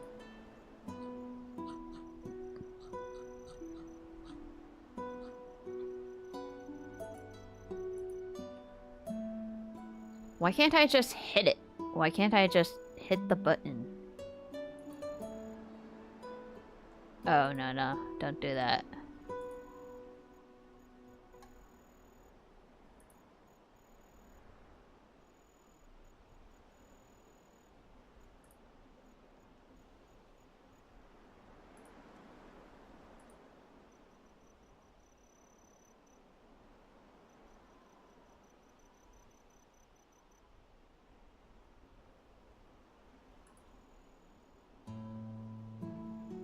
What if I just close the app?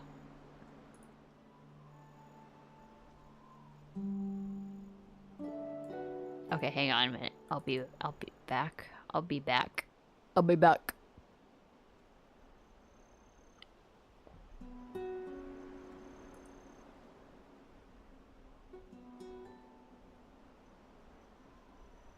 No, I'm still bouncing. Help me.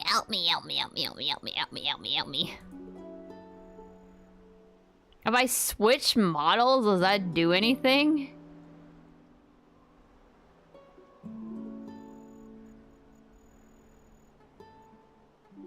Well...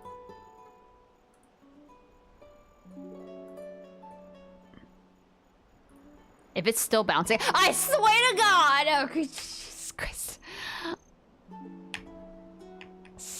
Please stop. Please stop jumping. Please stop jumping. No!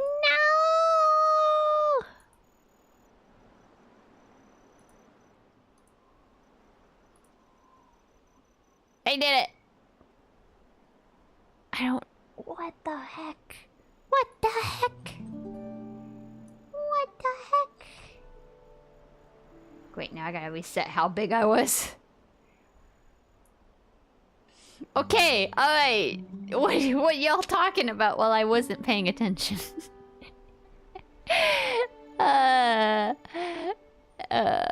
God bless you, Nat.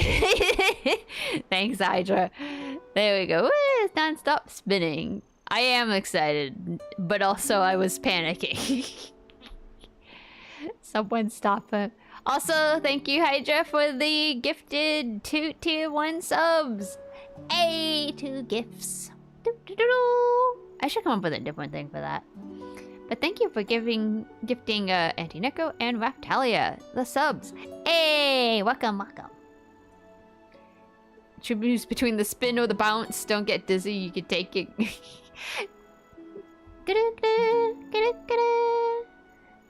I was gonna stop by for a split second, but this is cinema. Yeah, jumping jacks. Lots of jumping jacks. Natsu doesn't have the abilities to do that right now. I hope this fixes, but this is great exercise. Even in the afterlife, you can't exist. I know! I've never had to do that. I don't know what happened. It got locked on the thing for some reason. I'll have to fix it when after stream. Sibling Natsu. Sibling Natsu. More like alternate version Natsu. That's what I look like when I walk out into the world. It was my aura. Yeah, you glitch in the system, Hydra.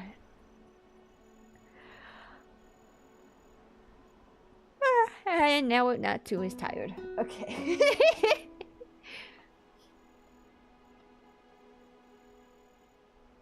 But yeah. New Year's. It's a coming.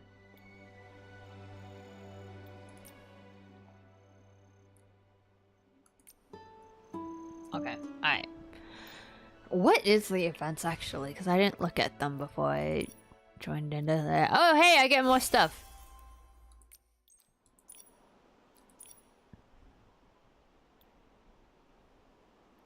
I have to finish more story. You can't see it. It's behind me. But...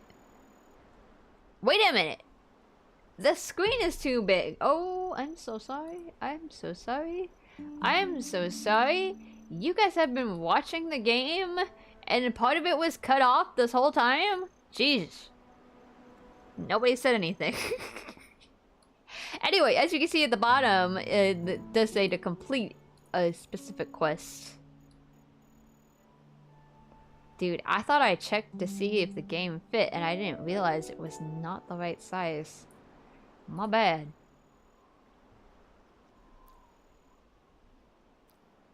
Zoomed in all this time. Any New Year's resolutions? We talked about it earlier, but 2025 is healing period for Natsu. Natsu needs a lot of healing. Everything. So it is for Natsu, by Natsu, only Natsu. I'm only doing things for myself for 2025. Nothing else matters. 40 hours until New Year's for me. It's not even New Year's Eve for me. Yeah, am I? Wait, do I have the wrong day? No, it is 12:30. Right? Is that what my clock says? Yeah. Monday, December 30th, 2309. How are you guys so far ahead already? My goodness. It's crazy. Oh, ad starting in 1 minute for Twitch. Likewise, I feel that, but hey, I'm rooting for you as always. Thank you, Hydra. I appreciate it. And I hope all good things for you. Pika! Pika, Pika, Pikachu. And a hydrate. Thank you. Dude, I want the Pikachu EX card on the Pokemon TCG game. Oh yeah, so I started Pokemon TCG. That one was... I'm addicted. All those memes of people checking their Pokemon TCG because you have a booster pack, because your thing recharged in 12 hours. Dude, real. But lately I've been trying to play Pokemon Sleep more, and I won on that too. I got the shiny Eevee Christmas And the shiny Pikachu Christmas. Boom shakalaka. I have to complete a quest for this one too. God dang damn it. God dang damn it. Oh god, they're making it harder on me. I can get a 3-star outfit for free. Dude. Nice. There's so much to do. Too bad I'm not doing it. Pokemon Sleep, that's a thing. Yeah! You haven't heard of Pokemon Sleep? Oh, dude. So it's... Is it by the same people who do Pokemon Go? I can't remember. But... Yeah. You sleep. So you know Pokemon Go is, essentially you're going on the go to catch Pokemon, you know? You have to actually go out of your house and go out to find Pokemon. It's a lot of fucking work and it's a terrible way, but I mean, you can get Pokemon and then transfer it to the main games if you really want to do it that way. So Pokemon Go is like for if you're a really active person. Pokemon Sleep is if you're a really inactive person. No, I'm kidding. You have to do a lot of grinding for both. But you can, however, get the Pokemon Go ++ device and use it for both of them, which I got one for my brother and then I got one for myself. And it is amazing because it works really well so that we're not playing that game while we're driving or while we're sleeping. And it's crazy. Yeah, so Pokemon Sleep is kind of like Pokemon Go, but in a sleep format. Essentially, the main thing is... Can I show pictures, actually? Because that would actually help. Sorry, if anybody's here to watch Infinity Nikki, I'm going real slow. This is mostly a chatting system. Let me see if I can do something.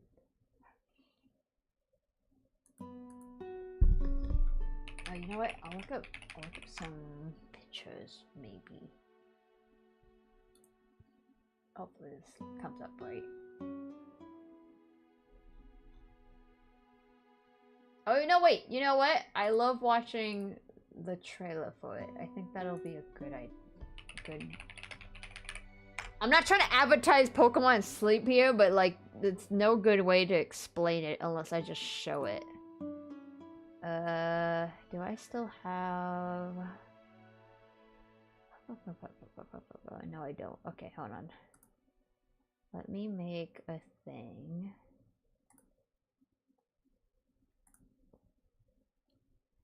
Is it showing? Yeah? Maybe? Yeah, okay. Quick ad break. The Pokemon Sleep app lets you track your sleep with your smart device and fill up your sleep style decks.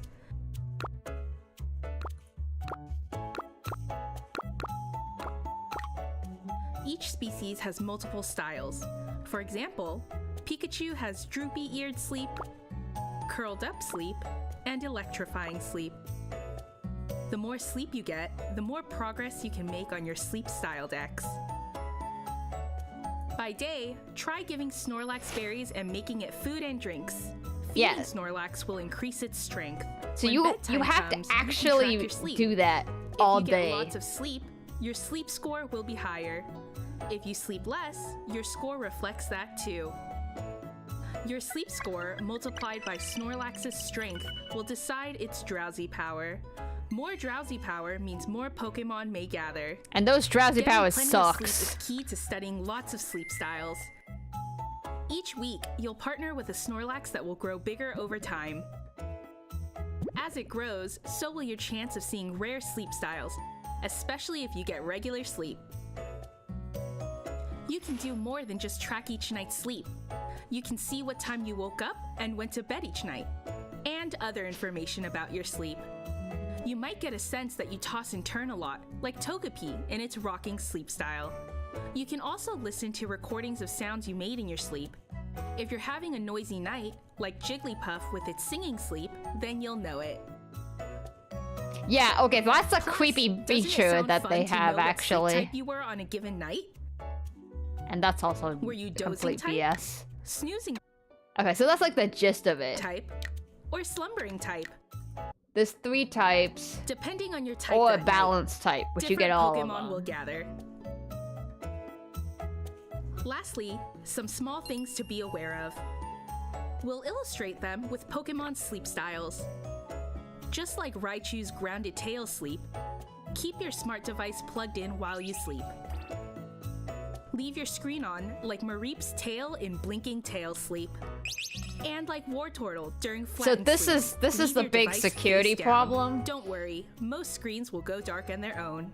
They don't. Also, leave your device by your pillow and atop your bed, like Pikachu in a top belly sleep. Hard surfaces, like your bed frame or floor, won't work. That's Pokemon Sleep. Get ready to rest your very best. So there's a lot of issues with this game, if you couldn't tell based off of that. What type am I? I don't actually know. Probably... I think most of the time I get the dozing one, because I don't sleep enough. So here's the thing, right? Essentially, it works like a sleep monitor that would basically be if you wore like an Oura ring. I tested for sleep apnea once upon a time, and then we took the test recently, and they said, you don't have sleep apnea. And I'm like, well, why do I always feel like I'm sleepy? And they're like, well, maybe it's not sleep apnea. And I'm like, so you're gonna tell me what it is? And they're like, have you tried eating healthier?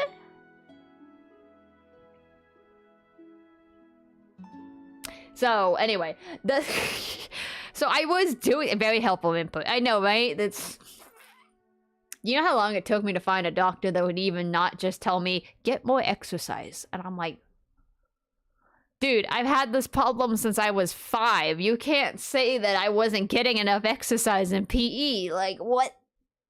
Anyway, because I'm fairly certain it's probably narcolepsy. I fall asleep at any point, at any time, anywhere, doing anything. I used to call it a talent, but now I kind of consider it a problem. But yeah, we haven't figured out what's wrong, sadly. Anyway, so one thing I thought about was to use a sleep tracker, and then Pokemon Sleep came out, and they were like, oh yeah, it tracks your sleep and stuff like that, right? So here's the thing about sleep trackers. If you have an Apple Watch, for instance, an Apple Watch is kind of good, although I've had a doctor tell me it doesn't really actually tell you your sleep.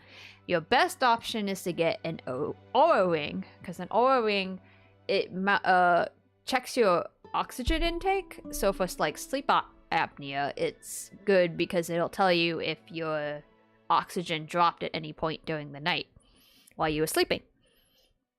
And it also monitors your heart rate. So like I have a ring because my grandma we gave it to my grandma first, but she didn't like it. So then I tried it. And it does tell me like what my heart rate was during the whole night, and then my oxygen levels, so that it also tells me like you were in REM sleep here, and then you were in deep sleep here. And then you were awake at this point, you know? And it is crazy. It does look like a graph that goes up and down, up and down, up and down. And I'm like, I woke up at that time? I'm like, I could have sworn I slept the whole night. So, you know, it's kind of cool. But at the same time, unless it's something that's actually accurately checking your blood level, it's not going to be super accurate. So for Pokemon Sleep, it's kind of stupid because they want you to leave your phone on next to the bed. So if you don't have the Pokemon Go Plus, you have to turn the phone on, go to sleep mode, so then Pikachu comes on. You can only have Pikachu as a buddy, by the way. And so then, but you gotta leave the phone on while it's charging the whole entire night next to you on the bed, if that isn't a fire hazard to begin with. Because my phone gets so hot doing it too, and it is. And they're like, oh, it'll turn off. It doesn't freaking turn off.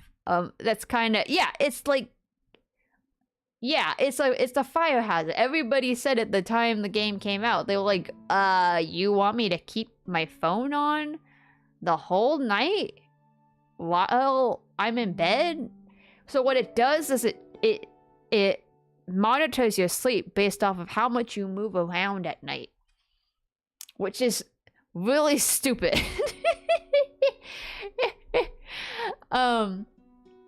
Because it's not very accurate. Again, like they said, if you put it on a hard surface, it won't work because it can't tell if you're moving.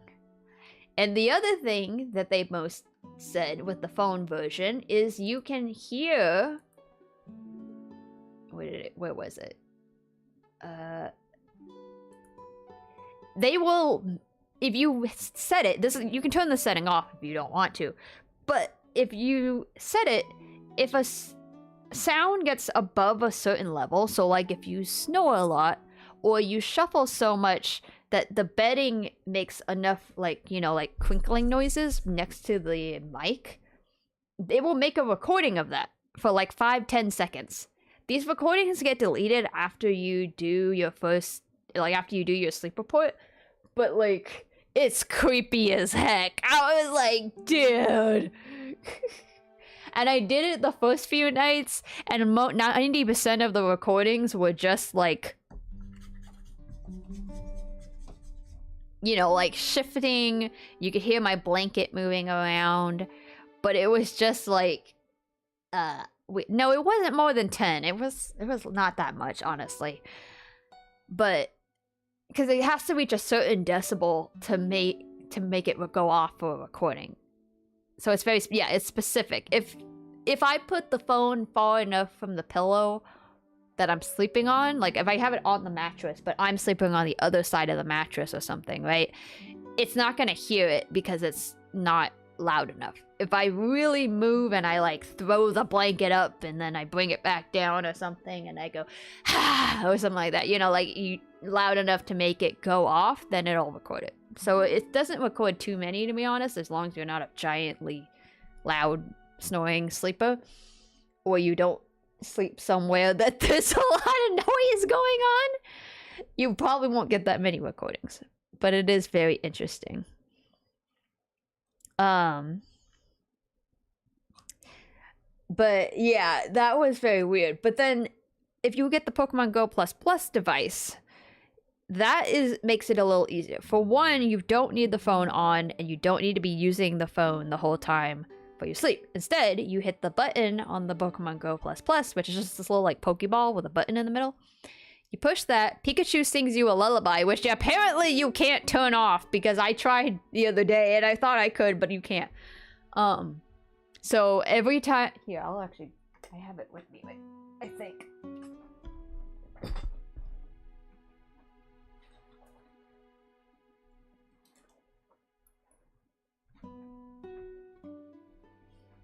So every time I do this at night, you hear this.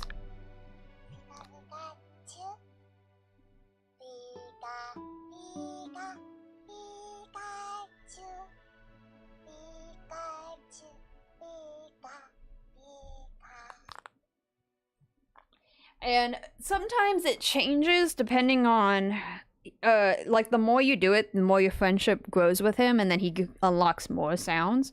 So sometimes I'll do it if it's really late at night and I'm way off my bedtime. He'll be like, Beka, Beka, Beka. And then he goes into the song. Or he does the song and then he falls asleep halfway through the song. So it is cute. But when you sleep with other people...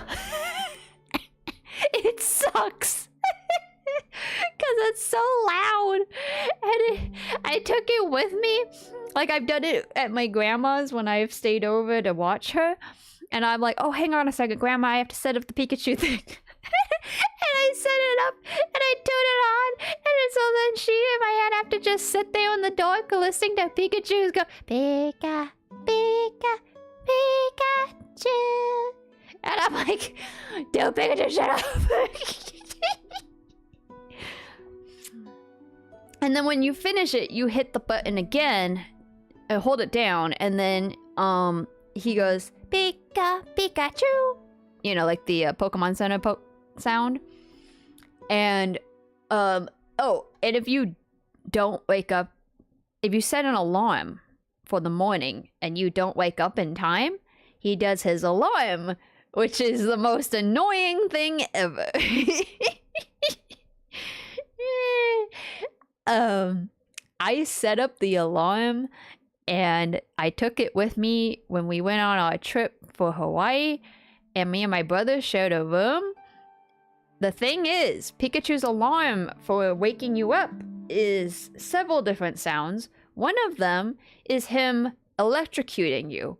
So he goes, Pika! Choo! And he repeats that repeatedly, like, you know, like your alarm going off on your phone. It doesn't go off until you turn it off. Yeah, he did that. I forgot about it. I left it in the room and I went upstairs to go do work so I wouldn't wake my brother up. And 9 a.m. rolled around, but we were 2 hours behind our usual time.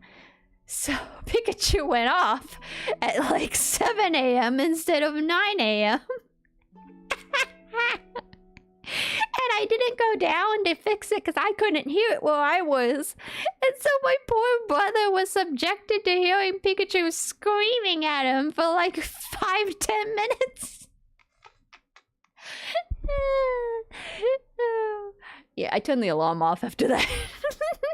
It's a running riot.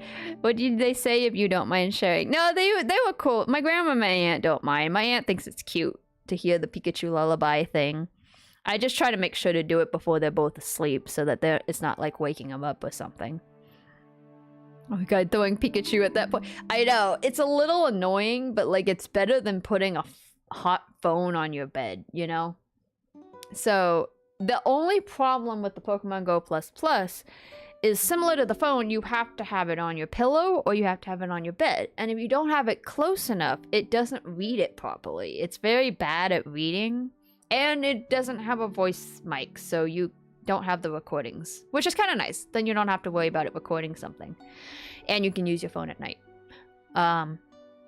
So the only thing about it is I have to keep it kind of close to me for it to properly register. And the thing is, if you roll around in bed, you may accidentally roll on top of the Pokemon Go Plus Plus device. And then you hit the button. And then you end the sleep cycle early. And you don't realize until you wake up. And you lose a whole night of sleep. And that's not a big deal unless you are trying to actually actively get the Pokemon. I know, it's so stupid. This is the only problem with Pokemon Sleep. It is not the most efficient game. They really need to make it easier or do something. I don't know what the solution is, but it's just kind of like... And as you can see down here, there's a Pokemon Sleep guide on how to be better at it. I'm sure that people have found ways around it, but I have so much trouble. And then the thing they said during the day, right? So to make your drowsy power bigger, you have to get Snorlax to be bigger. Snorlax can go 5 levels of each Pokeball. So he starts at a Pokeball, and then Great Ball, Ultra Ball, Master, 5 levels each. The higher it goes up, the more drowsy power you have. The only way to get his level up, though, is to feed him berries and then feed him food. As you can see, his strength level here has to get to a certain level to go level up. You are not going to get to Master until like the end of the week, because it is near impossible unless you have some really tough, good Pokemon, but you have to have been playing for a long time to level those Pokemon up so that they're super strong with a really good skill. Sorry, I've been waiting to rant to someone about Pokemon Sleep for hours. So he gets a meal 3 times a day. I can hear the pain in the voice. Right? I know! I'm an expert at this, okay? A feeding simulator. It sort of is. It sort of is. So breakfast, lunch, and dinner, you have to make sure you hit all 3 meals during the day. The problem for that, 2 problems. 1, to make a meal, you have to collect... Did they mention it in here? I don't know if they mentioned it. You have to collect from the little characters. So you can pick 6 Pokemon to be out here, and then while you're not playing, they will accumulate berries and ingredients for the Snorlax.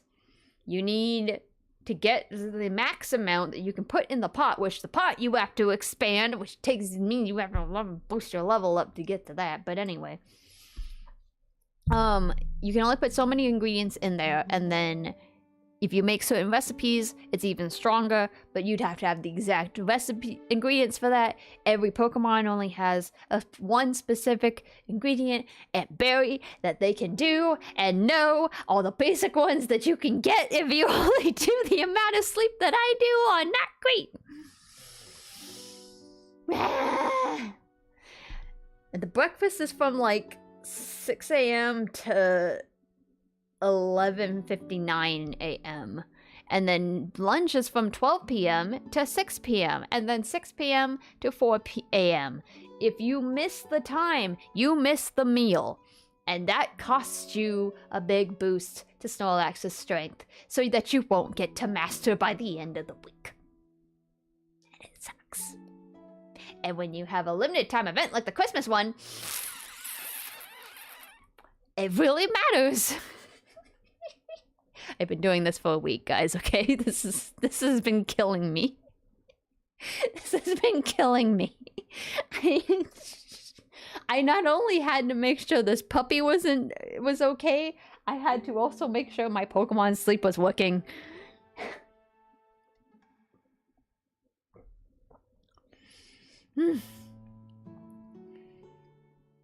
I'm sure there's an easier way to do this, and I honestly am gonna look up a guide because I feel like I'm doing it wrong. Because trying to get Snorlax's strength up takes so much time. You have to be playing, like, constantly. And at least 3 times a day to get all 3 meals. And then sleep at a good time. Now, you can also do 2 sleeps in one day, which I haven't figured out why or how you're supposed to do 2 sleeps in one day. Also, the sleep data won't work if they don't think you were sleeping for more than 90 minutes. And it has to actually be that you're actually sleeping. You can't just turn it on and walk away. I've tried that. I've tried that before. It doesn't work. Even when I turn it on, because like I fall asleep really easily, right? So I set it the minute I go into the bed, and then I surf around on the internet for 4 hours, and then I fall asleep at some point. It knows. I mean, one, because I'm on my phone, but sometimes I'm not on my phone. I'm on my tablet, or I'm just sitting there with a book or something.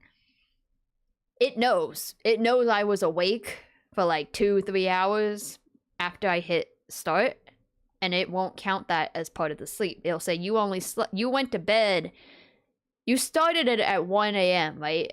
And you ended at 8 a.m., but you only actually slept for 5 hours or something like that, you know? It knows, which then if I make it too short, it will go tell me your sleep study is too short and it won't work. And I'm like, I hate you so much. Thank you. I've been waiting. Don't get me started on My Hero Academia. We'll be here all night. Sounds like someone is struggling to get to master. I am.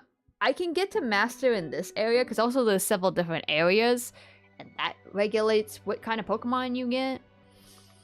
But you can't go to the next area unless you level up. And that means you have to get good sleep. And you have to get more Pokemon. And I don't know how to do that. Because it's completely random. And then they have you do the sleep studies. And then they go, oh yeah, this Pokemon, the Pikachu is hungry. Not the shiny looking Electroloid over here.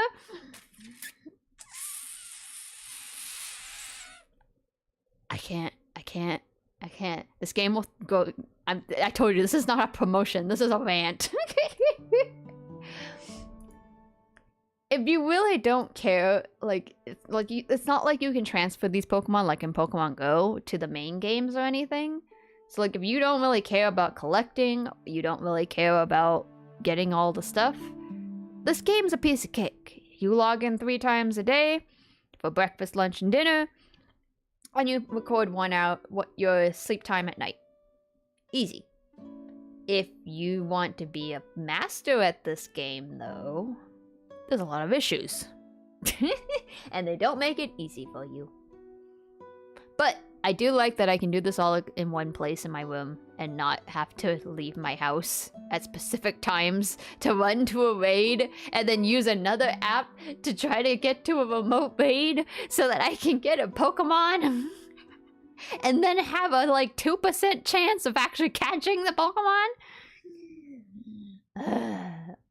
I don't, between this and Pokemon Go, I don't know which one is worse. I don't.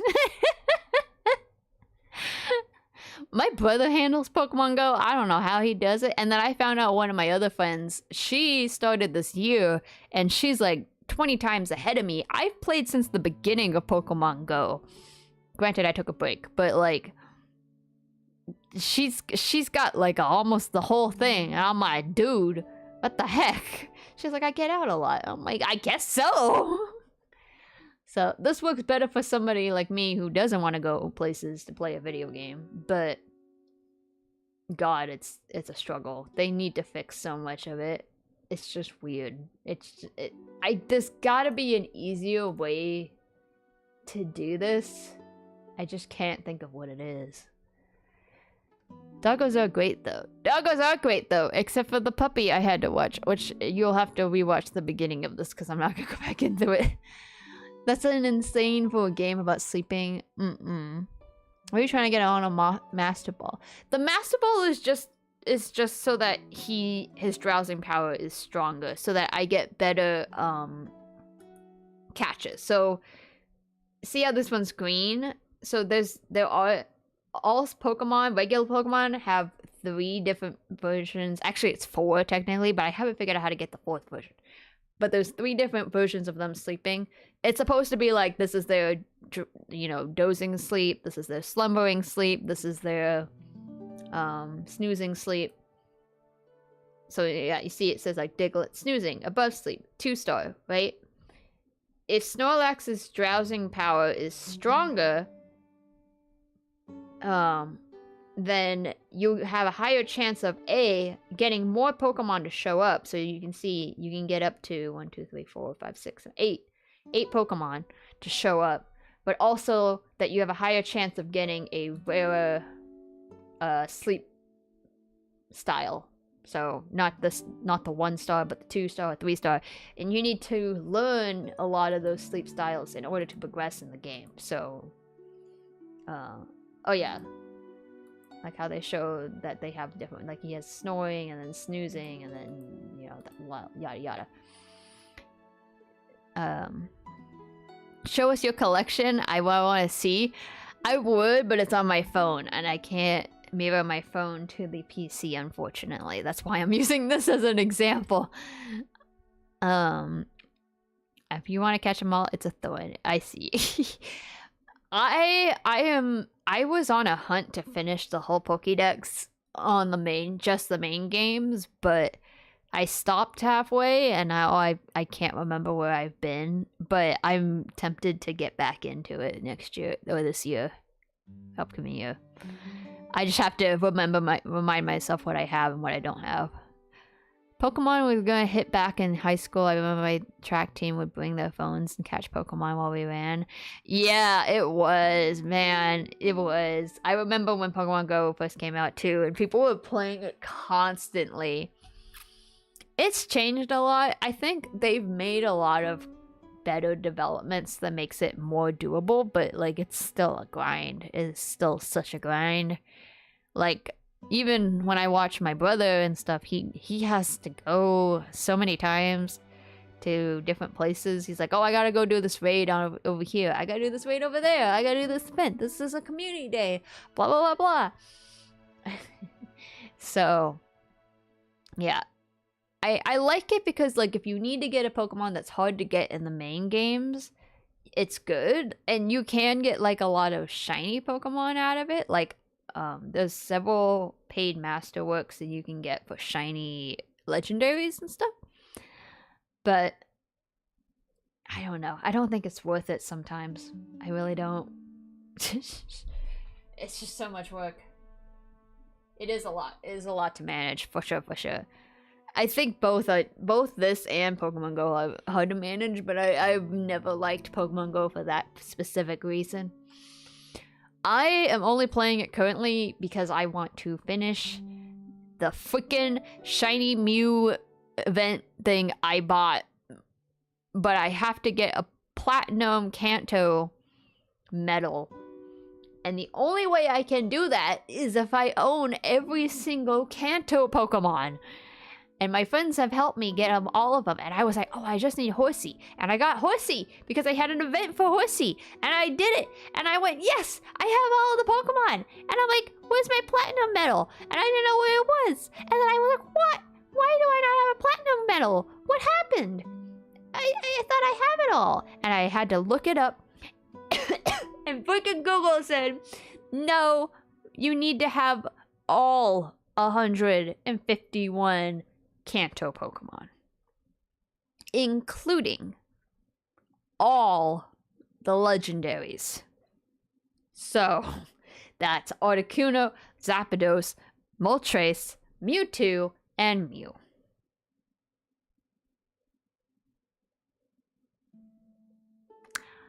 I only have Articuno! I don't know where to get a Zapdos and a Moltres or a Mewtwo! And I can only get a Mew from the other quest that I've apparently had since the beginning of the game. And I can't beat it because I have to evolve a Magikarp. And Magikarp takes 300 candies, and you can't find a Magikarp unless you're in the ocean.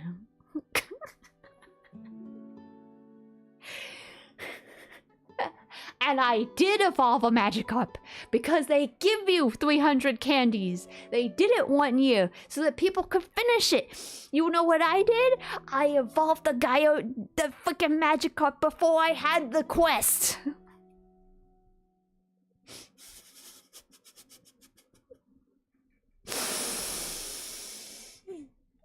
I hate everything. I hate everything. I hate everything. I've had Magikarp as my buddy Pokemon for the last year, collecting fucking candies to evolve the stupid Magikarp so I can get to the. And it's not even the last. It's not even the last page. It's not even the last page. There's one more page, and I'm so scared that there's something else after that, and I won't get the Mew. And I'm like, I need the Mew so that then I can get the special Mew. But then that's not even the end either. I have to do the Platinum Kanto thingy, and then. Wait, can I look this up? Hold on. What is that thing called?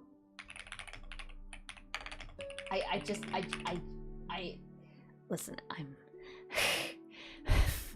this is why Natsu needs a healing. And healing you. My hair is all messed up right now.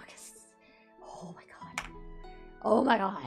When I tell you how much this stuff is driving me up a freaking wall, I kid you not.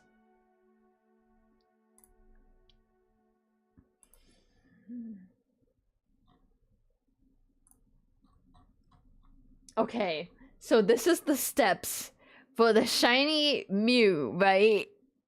They hit you with the nope. Yeah, they do. They really do. Shinies are different colors. They are. It was kind of like a random thing, but then they made it a thing. Back to the drawing board. Sort of. So listen. So step 1, right? And also, mind you, step 1, step 2, step 3 are all individual parts. If you do any of these before you get the step, it doesn't count, mind you. So, step 1 is earn the Platinum Kanto medal and send 151 gifts to your friends, and I make 151 great throws. Did those 2. Can't get this one. Once I finally do that, that's step 1. Then there's step 2. I have to catch one Pokemon every day for 30 days in a row, catch 151 different Pokemon species. That means I can't get the same Pokemon. It has to be 151 individual Pokemon species. That's insane. 30 Pokemon of each type. I have to catch 30 normal Pokemon, 30 fire Pokemon, 30 grass Pokemon, 30 water Pokemon, 30 fighting Pokemon, fighting, poison, ground, rock, electric, psychic, ice, ghost, bug, fairy, steel, dragon, dark. And then I can go to step 3, which is reach level 40. And level 40 is a cursed level.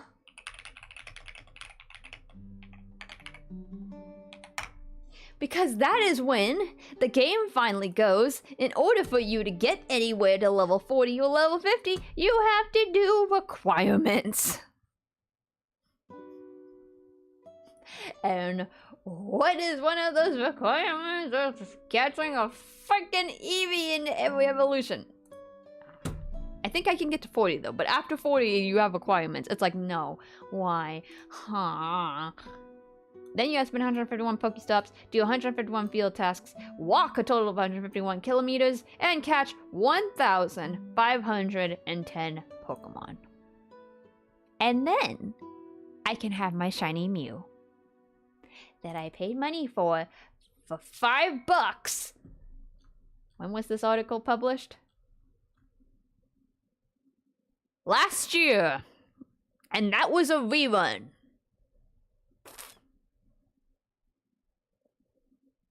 I'm gonna end it. I can't. You wanna know what's worse? I also paid. This is not the only masterwork research I paid for. Because Natsu's top 4 favorite legendaries is Mew, Jirachi, Manaphy, and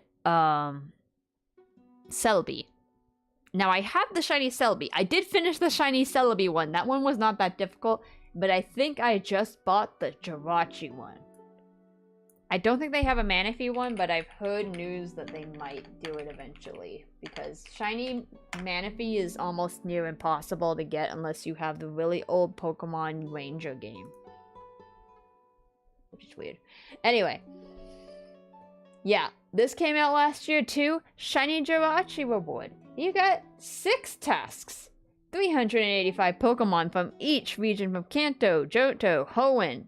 Get a gold Hoenn medal. I think I have that already though, so I'm okay on that. 10 best buddies. Earn a heart. Yes. Okay. Yeah. I did this one. I'm on number 2.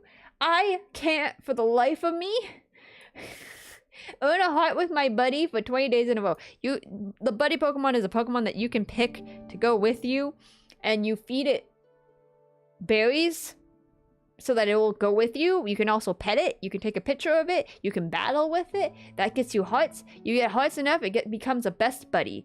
That takes like 3 months for that to happen. If you're really efficient.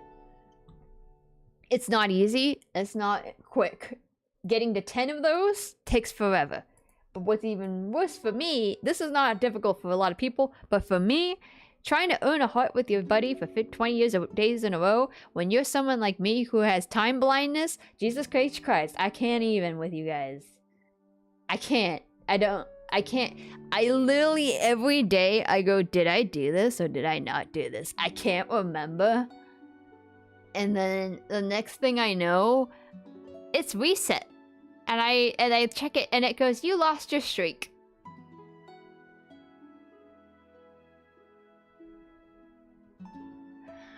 I'm gonna end it. But then it's worse, because then even if I do these, the next one is catch 10 Kecleon. Kecleon is a camouflage lizard Pokemon that only shows up on a Pokestop. You have to spin a Pokestop, and he may or may not be on the Pokestop. Which is rare enough on its own. To get 10 of them is insane unless there's a rate up. And then you gotta do a lucky Pokemon and trade. Oh, Jesus, that actually sucks. Number one, you'd have to have somebody to trade with, for one. For two, you'd have to get a lucky trade, which is... I don't think that has to be like a best buddies special trade thing, but it's like a 50-50 chance. And then you gotta catch 1,000 Pokemon, catch Pokemon for 7 days in a row, and still reach level 40. And then you get a shiny Jirachi. It's faster to just do it in the main game. I don't know. Although you have to jailbreak your game, but like, Jesus H. Christ. Why are you doing this? I don't know. Because I want shiny Mew and shiny Jirachi and shiny Celebi and shiny Manaphy. I need it. I want it. I paid $5 for this thing already. I paid $5 for each of these. And the Shaman one. I think I get a shiny Shaman. I don't know if I did that one yet. I love Celebi. Celebi is awesome. It's gonna be worth it when I have it, but then I don't know what game I'm gonna throw these Pokemon in once I'm done. But I told my brother if I ever finish all of these shiny, I will quit the game. Because I don't care after that point.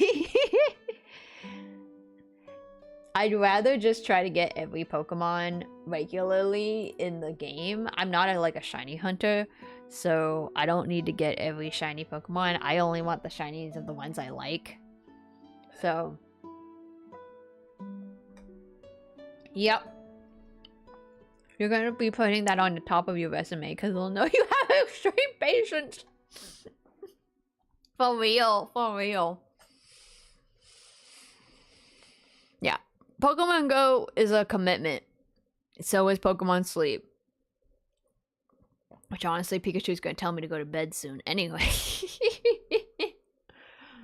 Okay, thank you for listening to my really long rant about Pokemon and how much Niantic and Nintendo need to fix their Pokemon app games.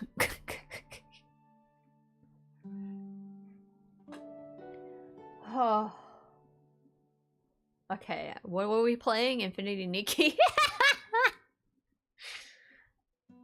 Okay, but Pokemon TCG, though, is not as bad. I mean, there's 2 TCGs technically, but the newest one is not that bad. The only issue I've had with that one so far, because that one's easy. You just literally wait for your pack thing to come. Like, you just go, oh, 12 hours? I wait. And then you wait. And then you get to open up a card pack. And you get 5 Pokemon cards. And you may or may not win something. I already got several Mews from the new pack of Mew. And the Celebi ones. So, it's got better rates. My only issue I've had with the TCG is if you actually play the actual PvP content, it hates me. 1, I'm not a good strategist. 2, as much as I would love to be amazing at card games, I'm not. And 3, for some reason, the game decides I'm going to match you up against somebody who's 20 levels higher than you and happens to have a deck in the element that is strong against your fire element. And they have all EX Pokemons, so they're super strong. So I lose every time. So I don't play the PvP content. So I just collect cards and I just stay with them and I go, ooh, pretty card. Drop my phone. Enemy of the pain, right? If I said I was gonna download, would you save me or allow me to pull myself into this rabbit hole? Depends. I mean, like I said, you want to be a casual player, both games, or a cakewalk. Like, you literally, you log in, you do your dailies, you log out.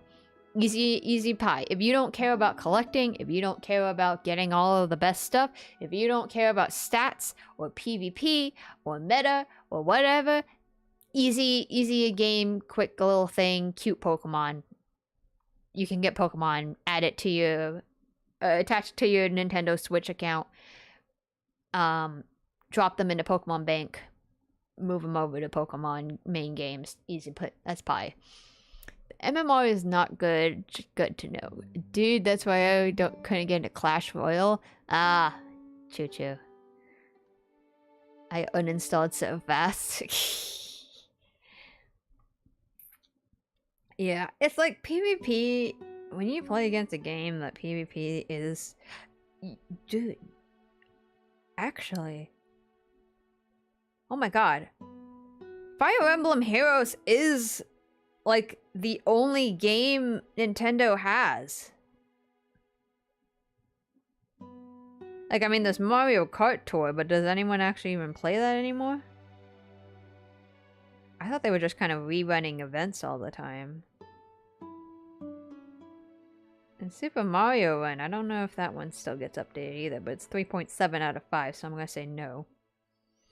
Dang, they really do. Okay, I would be concerned if Fire Emblem Heroes dies. Because they've killed all their other games. You'd be surprised. I've never played Clash Royale, but I've heard about it. But yeah, PvP is just like, when you play a game that's heavy on its PvP, people really do play to win. And it gets competitive. And honestly, like, it's just because they have paid attention to what works in the meta, and it's not, like, super big. Yeah, it's also pay to win. They either put money into it, or they know what to get, and they just happen to have it. But it's still, like... And people dump thousands of dollars. Yeah. I mean, if it's... I would only do it if you were guaranteed the thing. If it's like a gacha game, for instance, where you don't have a for sure win, or it's not, you putting the money in isn't going to actually get you for sure the thing you need to get to win the PvP, then I don't think it's worth it. But usually the ones who do pay for PvP content stuff in most games, it is worth it, because then you are ahead of the game. But it really depends. Just be a level 3 trying to have fun. Yeah. Yeah. I hate when it, like, matches you up and you're like, dude, I don't have the power to beat this person. Epic 7, for instance. Oh my god. This is just gonna be, like, an extra 2 hours of Natsu talking about how much she's been waiting to vent about her game. Listen, I have a lot of pent-up rage.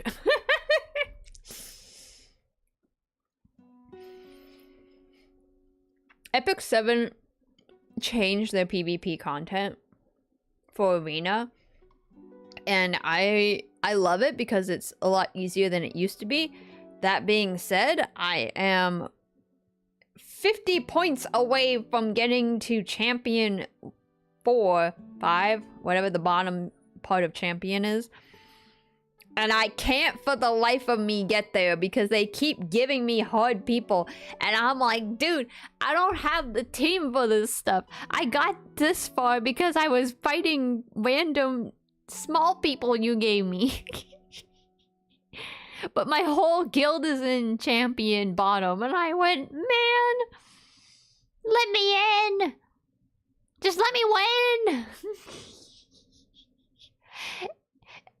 And like, it's like every time you go against someone and you lose more points than you gain, and then I get further and further away, and I'm like, no. And you only get so many tickets in a day, and I'm like, dude, help me.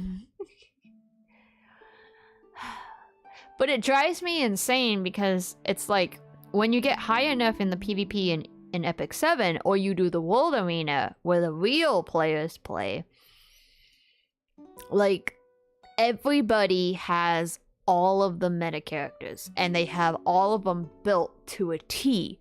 And I'm like, dude, how do you even do that? Like, because the thing with Epic 7 is a lot of the best characters are Moonlight characters. And the only way you can get the Moonlight characters is if you have the actual Moonlight stuff. And I'm like, dude, I only get like 2 of those a month. I don't know where everyone else is getting theirs. doing the world arena probably. But yeah, I'm like, first I'd have to even get the character, then I'd have to ascend the character, which means I'd have to get duplicates of the character. In addition to doing the duplicates here, I gotta level the character up, and I have to ascend them, and I have to get them their equipment. In order to get them the best equipment that makes it so that they are good in PvP, I have to roll for stats. And I'm like, I don't know how people have the patience or have the ability to do all that and not put a bunch of money into the game. That's the only way I can think of that other people have so much, is that they put money into the game, because otherwise I don't know how else everybody has the meta characters and that they're built to a T. I'm like, dude, I don't have that. My goodness gracious, it's so hard. I don't know if you have the Star Wars heroes, but that, let's say that there's meta in the guild I wanted to require a high PvP level. The both L and OP team. Yes, that is how Epic 7 is like. A lot of the guilds, well, you have to, because the guild gives you the special medals that you can use in the special summons to get the Moonlight characters that you need. And so I get it. Guilds need to have good players in order to get the best rewards so that they can get more characters. But Jesus Christ, I just need a guild. I'm just like, I'm trying my best here. I'm trying my best here. Good players are rich people. True, true. I know, I've heard it. I know, was it me or my brother? One of us played a game once that was highly, like, you had to pay money. If you didn't pay money, you didn't win the PvP. If you didn't win the PvP, you didn't get anything. That was insane. I mean, it's a great way to get your players to pay for your game so that you don't go bankrupt, but that game did get canceled. So, they apparently weren't making enough money, but... yeah, this is why I stick to my little gachas that have open world content with no PvP, and it's PvE. I remembered that, like, Dragon Raja is an MMORPG. It came out before Genshin, like a month or two before Genshin. And everybody was like, oh, Genshin's an open world game, right? And this was like one of the first times we had a giant open world game in an app game. So people were like, maybe it's like an MMORPG and we can have people visit our worlds and then we can fight each other. They should add a PvP content. And I went, no PvP content. Please. Please, I'm begging you. I have only played games that have PvP content. All of them require you to actually be good at PvP to do anything. The last thing I need is a app game with a PvP content in order to get my little gacha characters. So thank the gods they never added that to Genshin. Or it's just this is why I have 4 Hoyoverse games, because they don't require you to play PvP. Well, I think Honkai Impact does. But it's not a real PvP, it's more like a PvP against AI. But anyway. I don't like PvP content. But I'm too competitive, so I simply avoid them. I don't like it. I don't like it in that aspect. The way we've been talking about it. Like, I don't like that aspect of PvP where you're up against a team and you just have all the characters and you win and you lose. I think those are just sucky. PvP content that is a team battle thing. So, for instance, MOBA or Marvel Rivals, Overwatch, that kind of content. Where you're on a team, Valorant, you know, those kinds of games. I'm sorry, I only know what MOBAs are. Those kinds of content, like, I don't know. It depends on the game, and it depends on the fandom. You know, like, that I feel is a little more fair because everybody has the same characters and has the same stuff. So then it's just based off of whether or not you can work as a team and you know what you're doing with your character. You know? it's a little more fair than going up against a team and being like, darn, if only I put thousands of dollars to this game to get the shiny character that can wipe the whole floor with everybody. You know, I've been all over Marvel Rivals. Oh, dude. I've heard a lot of people are. That kind of game isn't my type of tea. I've watched some of it, and I don't think I'd ever play it, because I'd get so confused what I'm doing. It's just why I don't also play Valorant or Overwatch or any of those ones. MOBAs, I'm okay with. I do know how to play a MOBA, but it gives me so much social anxiety, because I'm like, if I screw up on my job, oh. And like League, I love League of Legends characters. I love the lore.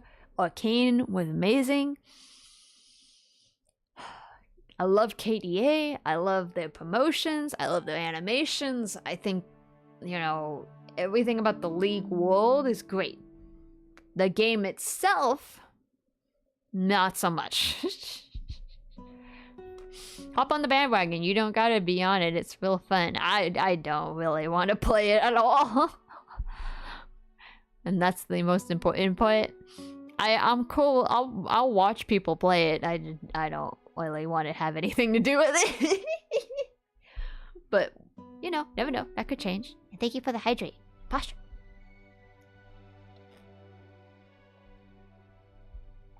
But, actually, that reminds me, so... Like I said, I like League, but the game itself, mostly because it's the players. If you know, you know. But, like, League players get really heated all the time. Me and a friend, she was really into League of Legends when the Wild Rift came out. And I thought I was going to get into it because of Wild Rift. Because I hated the keys on the keyboard for regular League. I was like, this would be so much easier if I was playing it on a phone. And then Wild Rift came out, and I was like, oh, now I can play it on a phone. Yeah, no, it's not much fun.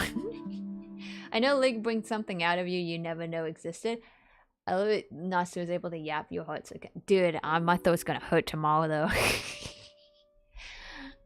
But this has been contained for months. I'm sorry, though, again, if anybody's here for the Infinity Nikki content. This is why I wanted to put on an auto game, so that I wouldn't be talking. I'm very bad at multitasking. But,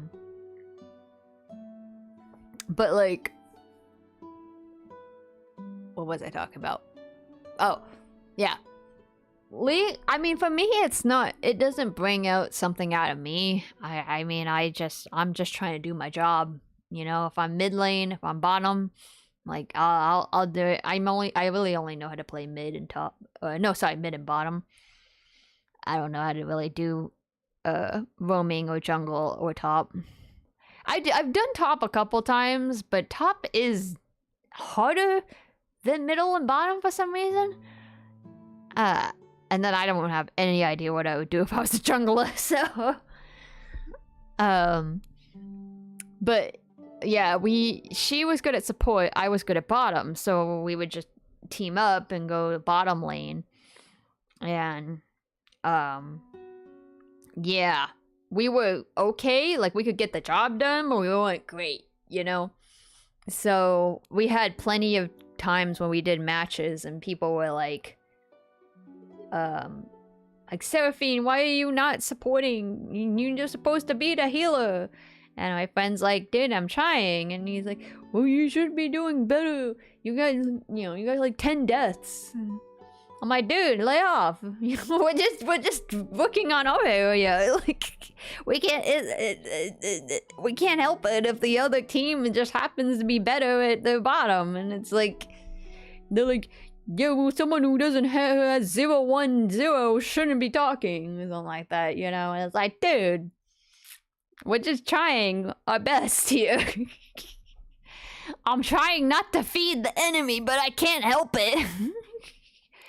Especially, I always feel like if the other team gets first blood, you really are already gonna feed the enemy.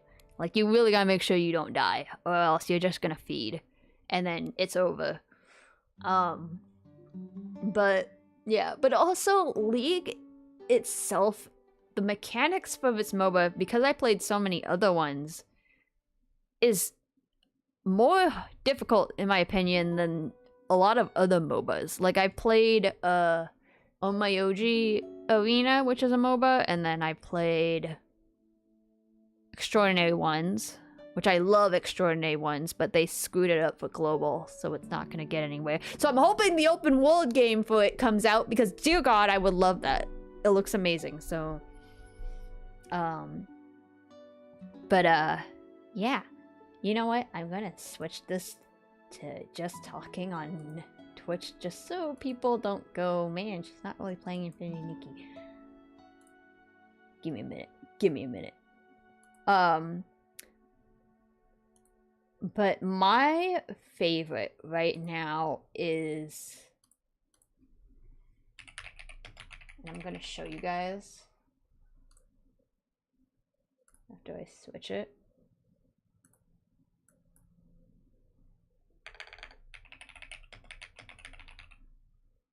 I hate people. Yeah, I do too. Are we talking LOL? I've done a little bit of everything. Now I play ADC. Hey, yeah, ADC for the win. Hold on. No, wait, that's not what I wanted.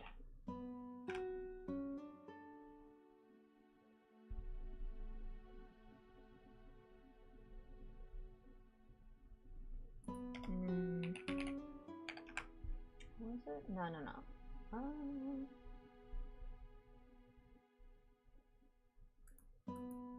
Yeah, okay.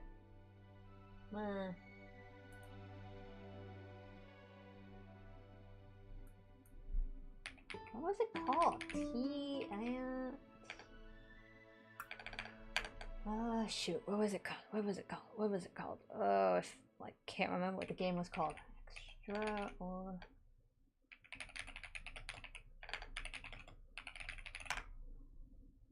It's called something else. I just can't remember it, but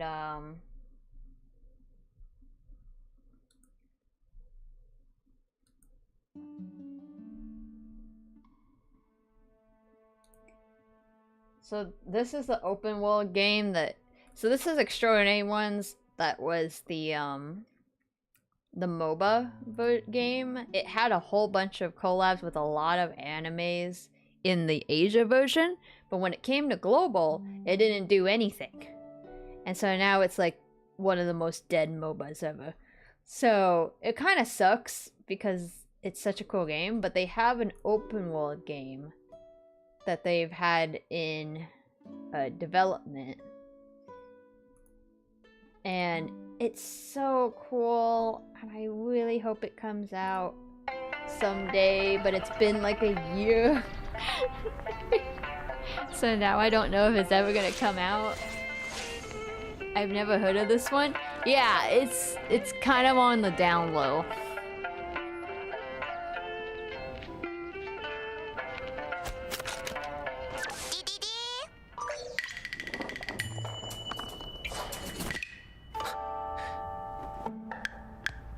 But like, I mean, I know the game is not gonna look like this, but man, dude, I could dream.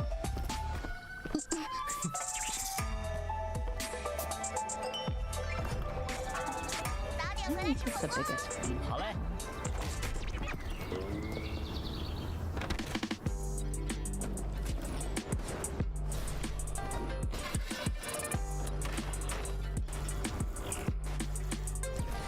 Your job is to enable the team. People always bring up the scoreboard. Yeah, for real. Like, look at this! Look at how cool it looks! Do they actually make it look that cool?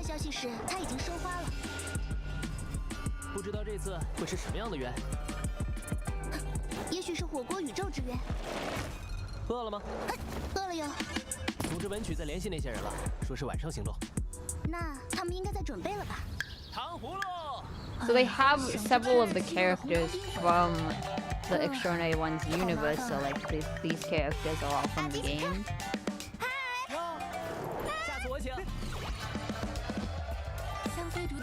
来了。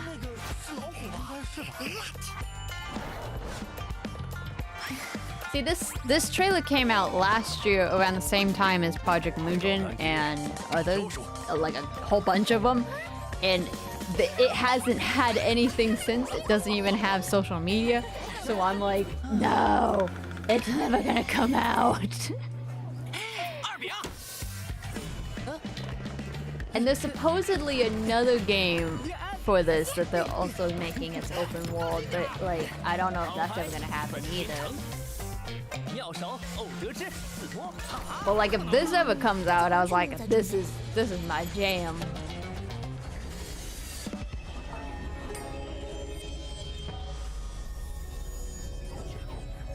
Open world takes a long time, you'll never know. It does. I get it. I get why they don't. But it's like, don't tease me and then not give me anything.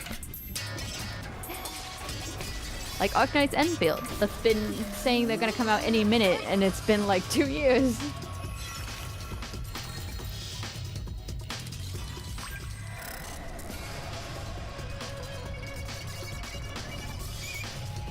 Yeah, like give some news that it's in development at least. Or else that gets a little scary.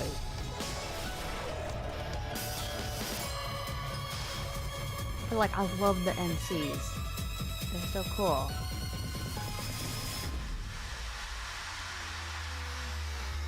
But it's like you also do exorcisms, I guess?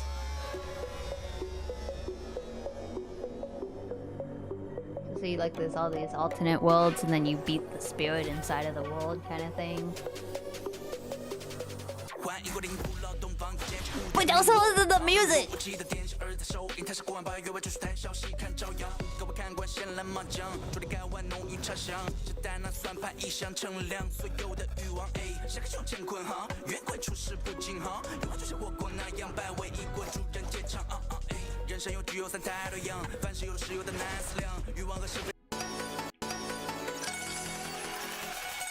So anyway, oh, they do the like the characters too, right?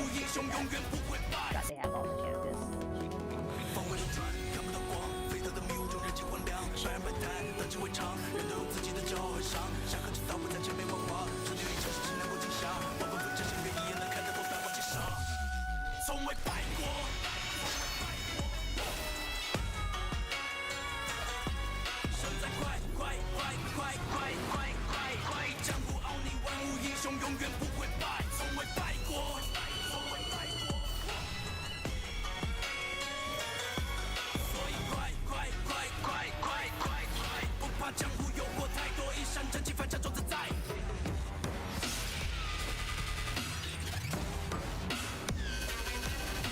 I mean, like, if it looks this freaking awesome, I would put a lot of money in this game.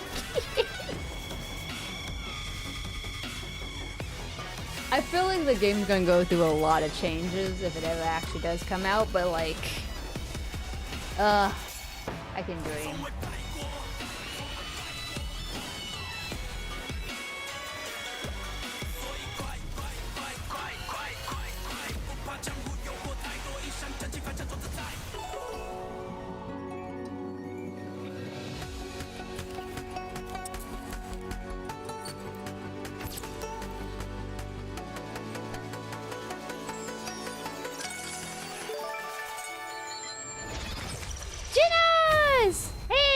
Thank you for the resub! 14 resub sandwiches!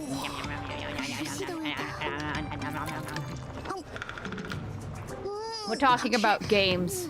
I was playing Infinity Nikki, but then I got so sidetracked that I had to just talk. Too bad I am working, so I can't stay for long. That's okay! You can watch the VOD later. And what's that? We expect you coming any amount of time.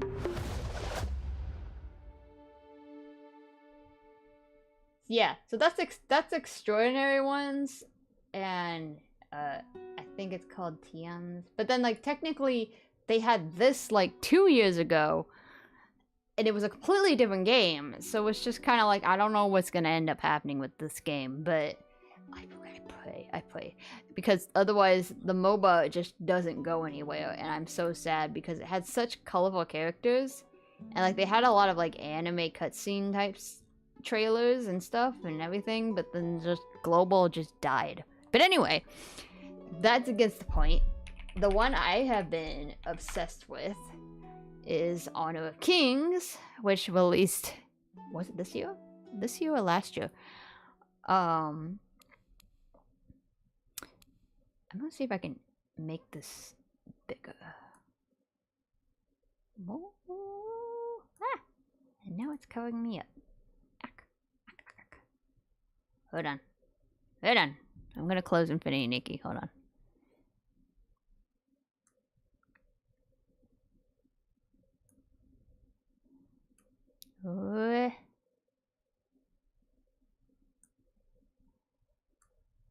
Just so we can get a little bigger screen.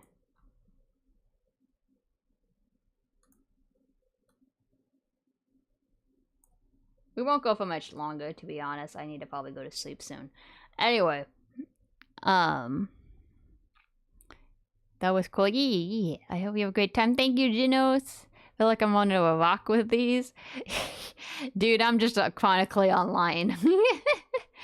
But yeah, back to work. Have fun. Thanks, Genos. Have fun with work, or have a good work time. Didn't hear of any of these.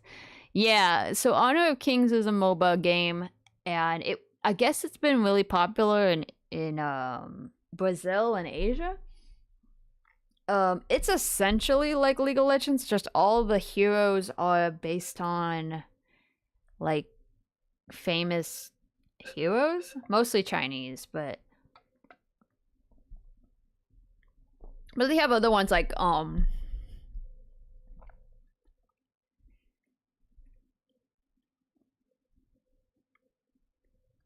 that's a good question. I don't know.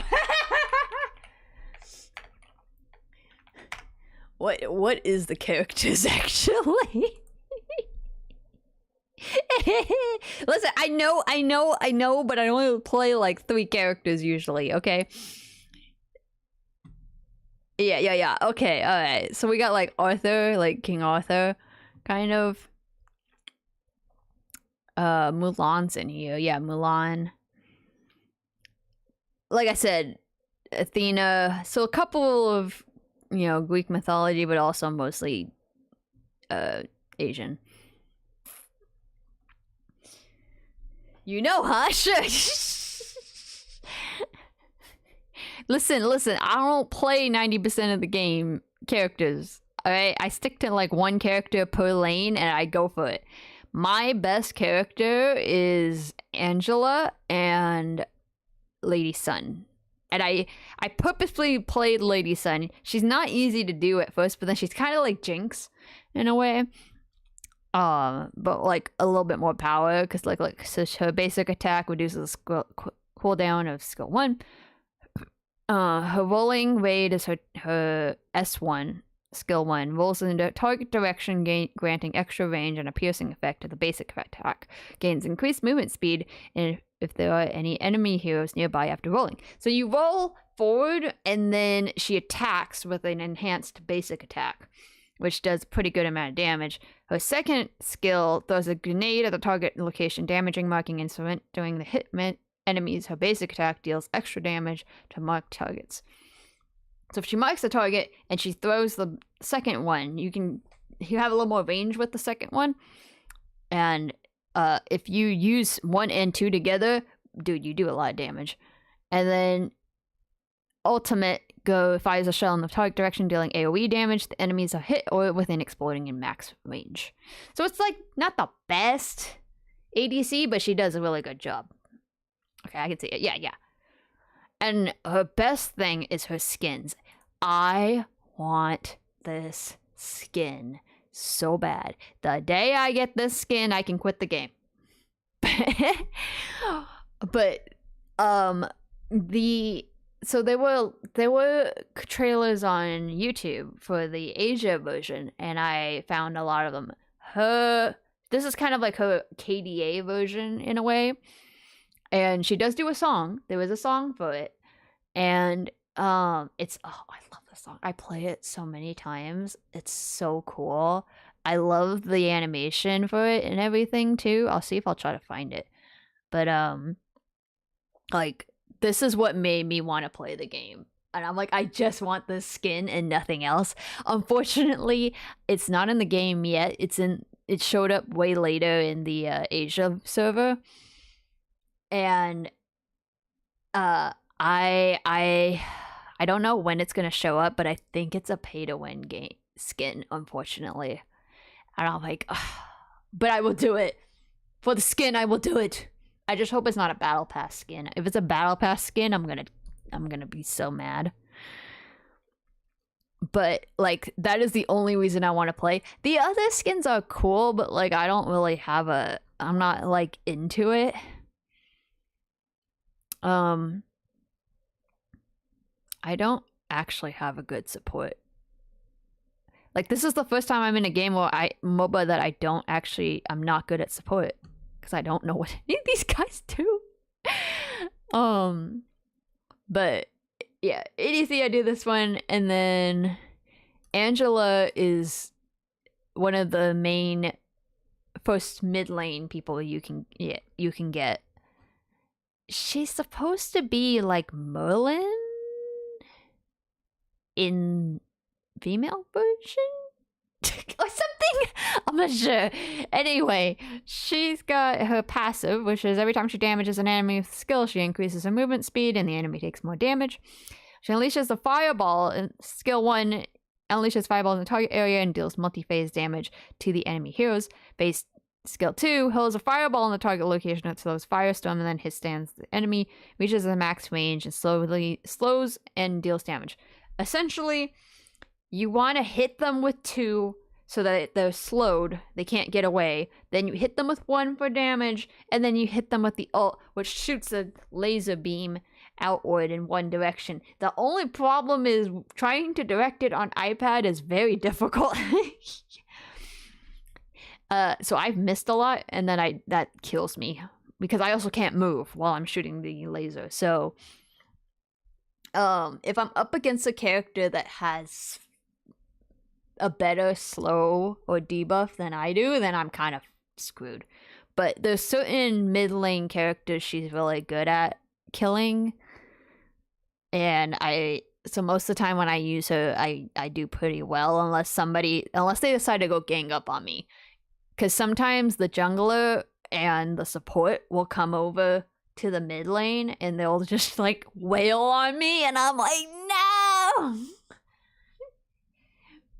So yeah, it's a commitment, but like, it's cool. I like it. I don't play assassin because that's like the roaming. This is like, yeah, the jungle or roaming area. Fighter is the clash lane, which is the top lane. I've tried playing the top lane. All these characters are really hard. Like, most of them are pretty difficult to play, and then a lot of them won't be really good unless you feed them. Like, if they really get strong and they kill a lot of people, then they're like, I've fought against somebody with a really good Ying. She's the mascot. She's the mascot, but she does have good if you can build her. If you can't get her stronger than your other top laner, you're gonna screw up, and I've killed a lot of Yings. But occasionally somebody knows what they're doing and they are really good with her. I think the other one everyone usually plays is this guy, Lubu. Or Wuyan. Wuyan's pretty basic. I've been on a couple teams with Wuyan where we were losing hard, and then they came in and they won because they're kind of like a tank. So yeah, because Wuyan's under tank.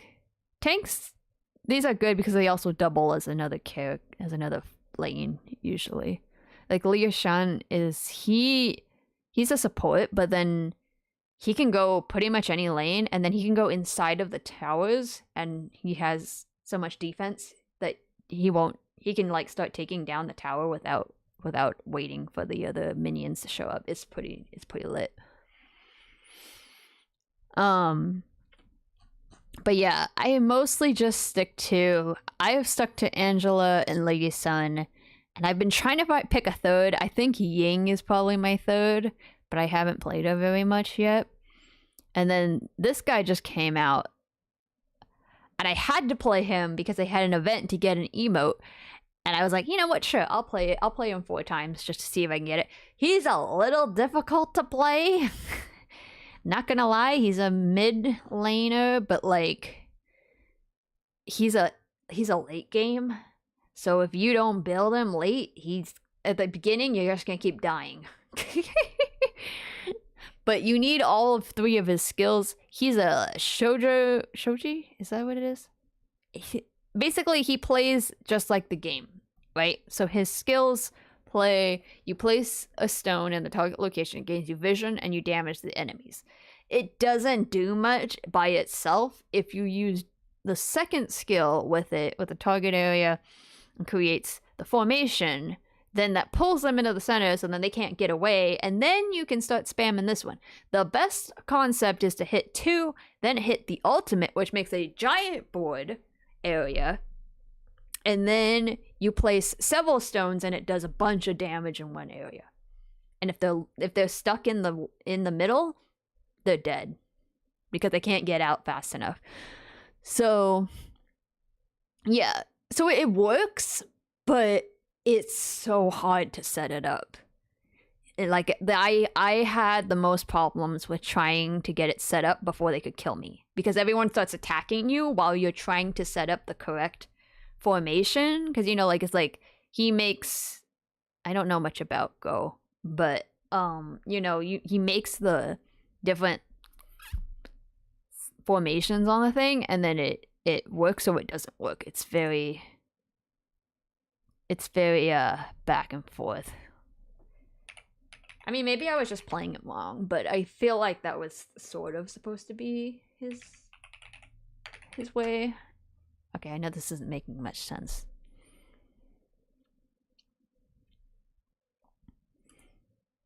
Again, if you get him to late game, he really shows up on late game, but like early game not so much.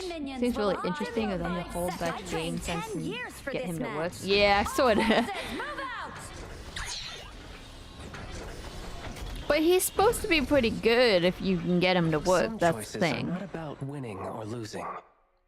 You should play it sometime. It seems very interesting. I do want to play this for you guys because I think this one's pretty cool. And like everyone's pretty chill.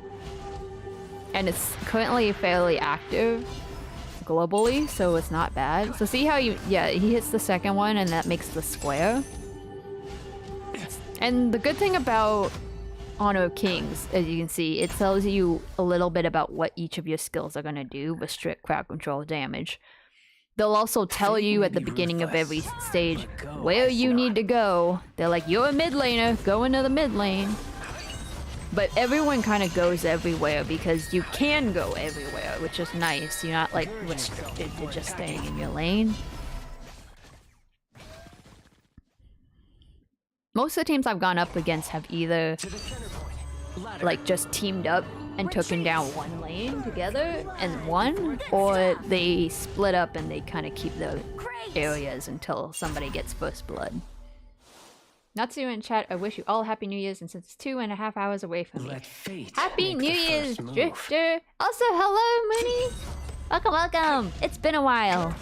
We're talking about different games. I'm talking about how I got into Honor of Kings lately.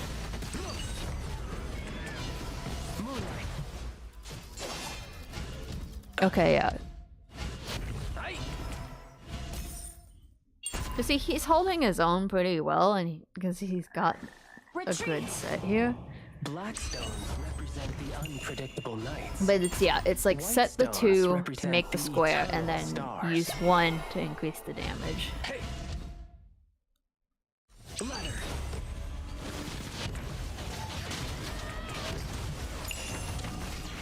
And then he's gonna get his ult. So hit 2. We spend our lives looking for a place to belong.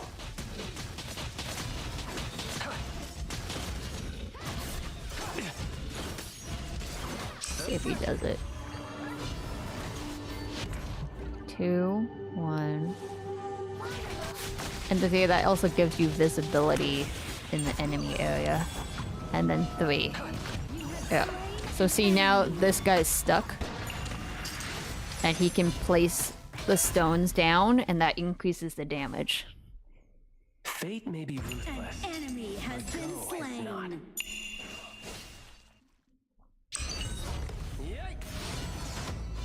But like also, we have healing pots next to the thing. I don't think League has that, if I remember.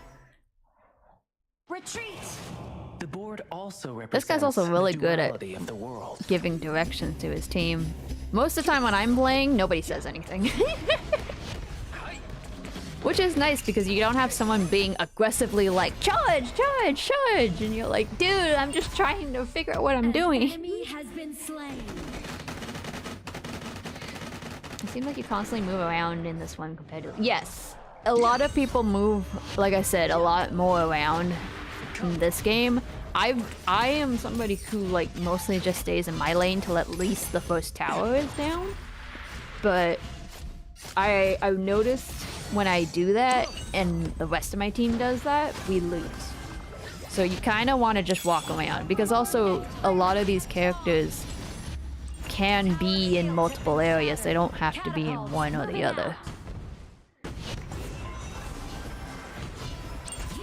Compared to League, where it's like you're specifically supposed to be ADC, or you're supposed to be top, or you're supposed to be jungler, you know? So that's kind of nice. But the game will keep telling you you're supposed to be mid lane. Your team has destroyed a turret. Charge!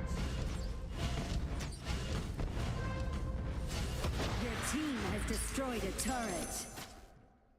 Charge! And also when you're picking We spend our teams, lives looking for a place to belong. like every time I've played, we've had balanced teams. Like nobody's like fighting like I want to be this character, or have we end up with like 2, you know, ADCs An ally has been slain. and no jungler or something, you know? sacrifice when necessary. Oh, that was good. You have slain an enemy. Some choices are not about He also has these ones. I've always forgotten to use them, so I don't know what they do. Yeah, it's also good he didn't die, because that would make him lose his streak. Ah. But that's what 2 is really good at, because it can kind of get them stuck, so then you can run away if you need to.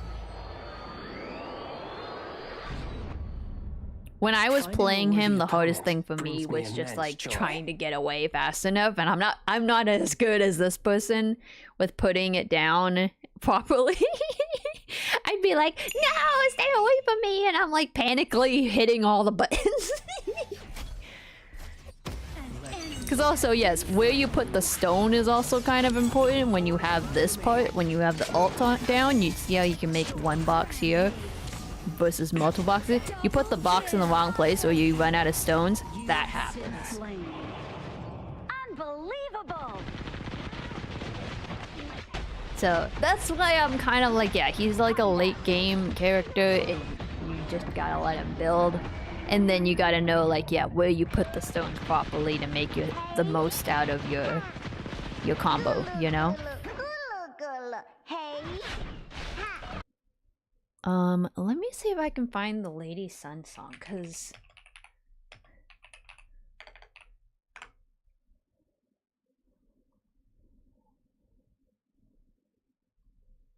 well, I have the song, but that's not the thing. I'm gonna probably get copyrighted for this one. Oh, why didn't the quality so bad? Oh, someone's playing.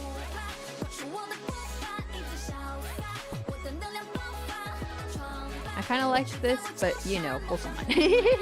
Have you played Pokemon Unite? Yes, I know Pokemon Unite's also a MOBA. I haven't played it. I haven't felt the need to. Oh yeah, so you can see what her skin kind of looks like in action.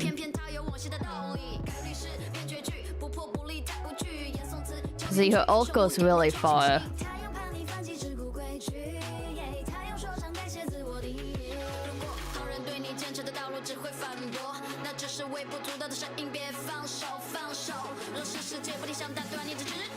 Can't wait for the skin to be out.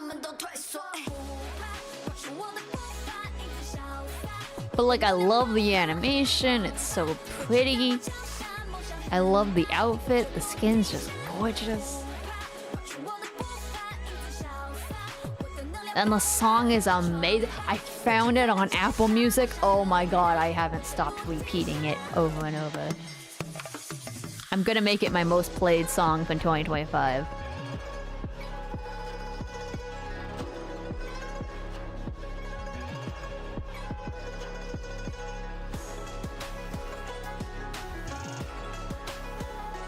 Would hate to make her mad.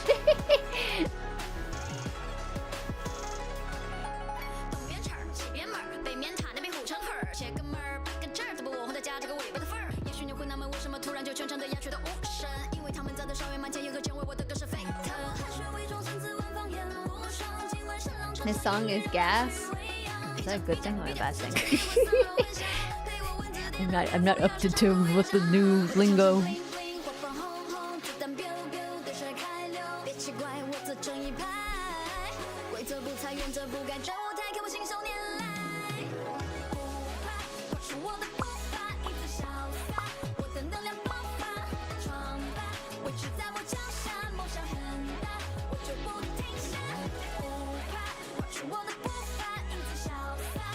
Around people who would say that it means it's fire. Okay, good. I was like, if it's fire and lit, like, okay, I get it, it's good, but then it's gas, it sounds like it's the opposite, like it's not lighting up.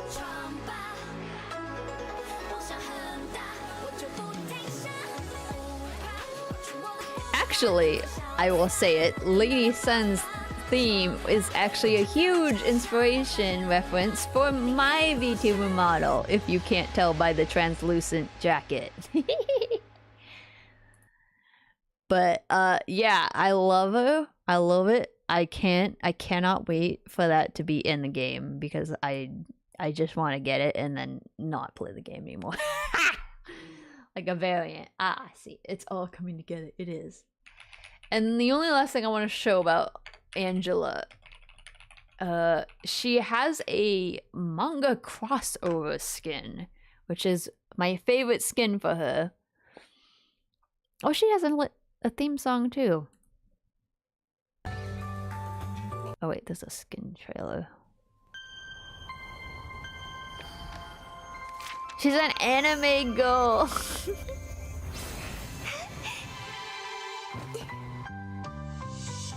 We have so much copyright infringement on this stream.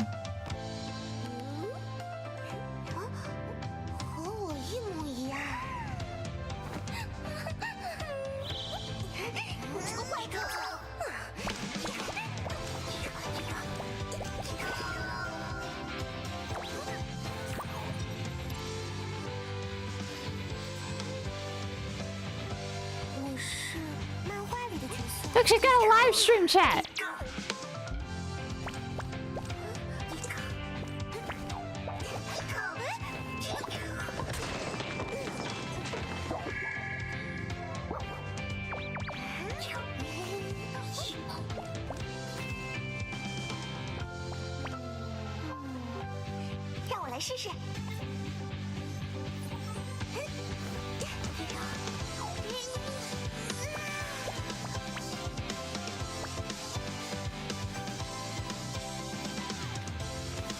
Like, I also love Honor of Kings' trailers. Like, their animation for 3D is just so nice.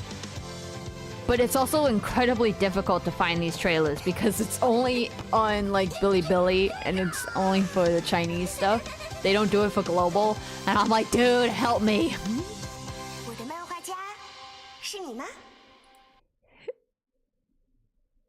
Let's see. Do they have a play of it?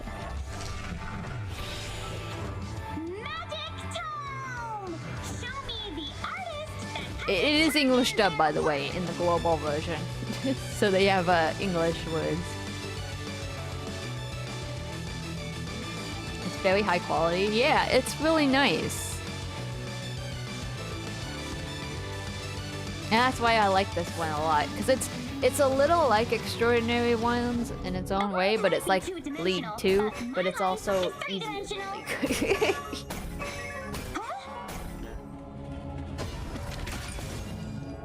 Yeah, so that's like a skill 1. It throws out the fireballs, and then the skill 2 is a crowd control. So similar like the other one, but like less. It's the only thing is don't miss. As you can see, she only has so much limited room. It doesn't go very far if you don't target it correctly, and trust me, when the person's moving around, it's really difficult to miss. I mean, it's difficult to not. It's easy to miss, difficult to hit. And then that's the laser. I don't like that sound though. Like, it drives me insane, but I love the skin a lot. I would love to get that skin. But anyway, so that's Honor of Kings. Someday, maybe I will show it to you guys. That's why I stuck to the melee characters when I play these types of games. Yeah. She's a little hard to control, but like technically she's one of the easier mages to play. And like I said, I've played her and I wasn't expecting to be good at it, and I've really done really well with her. But yeah, aiming is difficult.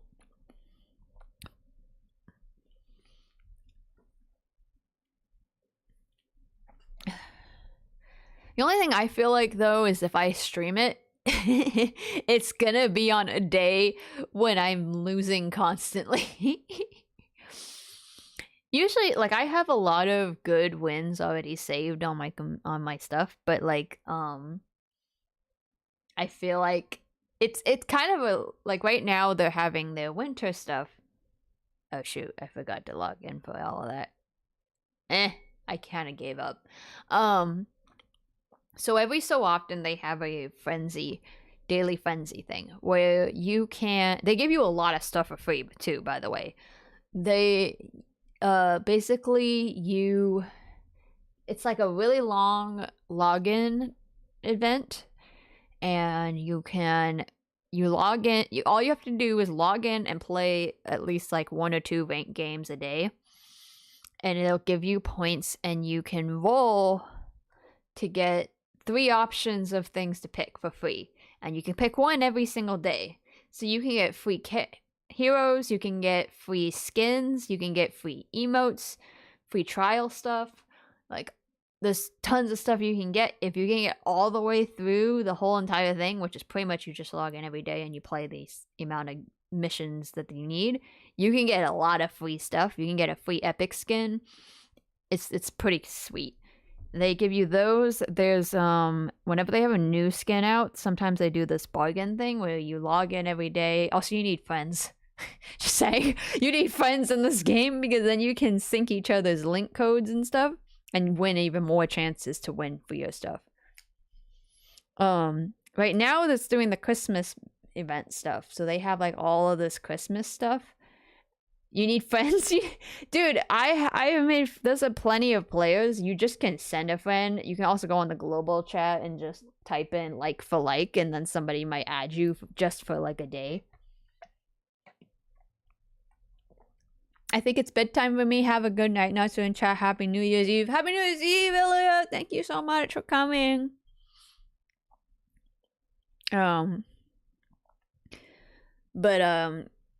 Yeah, the game is really good, and also I technically have a free code if anybody wants a code.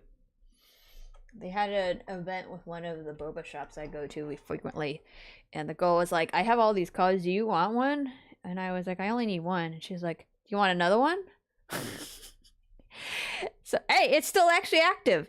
So if anybody wants to try out Honor of Kings, please do try out Honor of Kings and let me know, and I will give you the code for some free in-game items. 1 hero selection pack, Star Stones, which is basically what you use for currency, and a double EXP card for 3 days. I have an extra card if anybody wants it.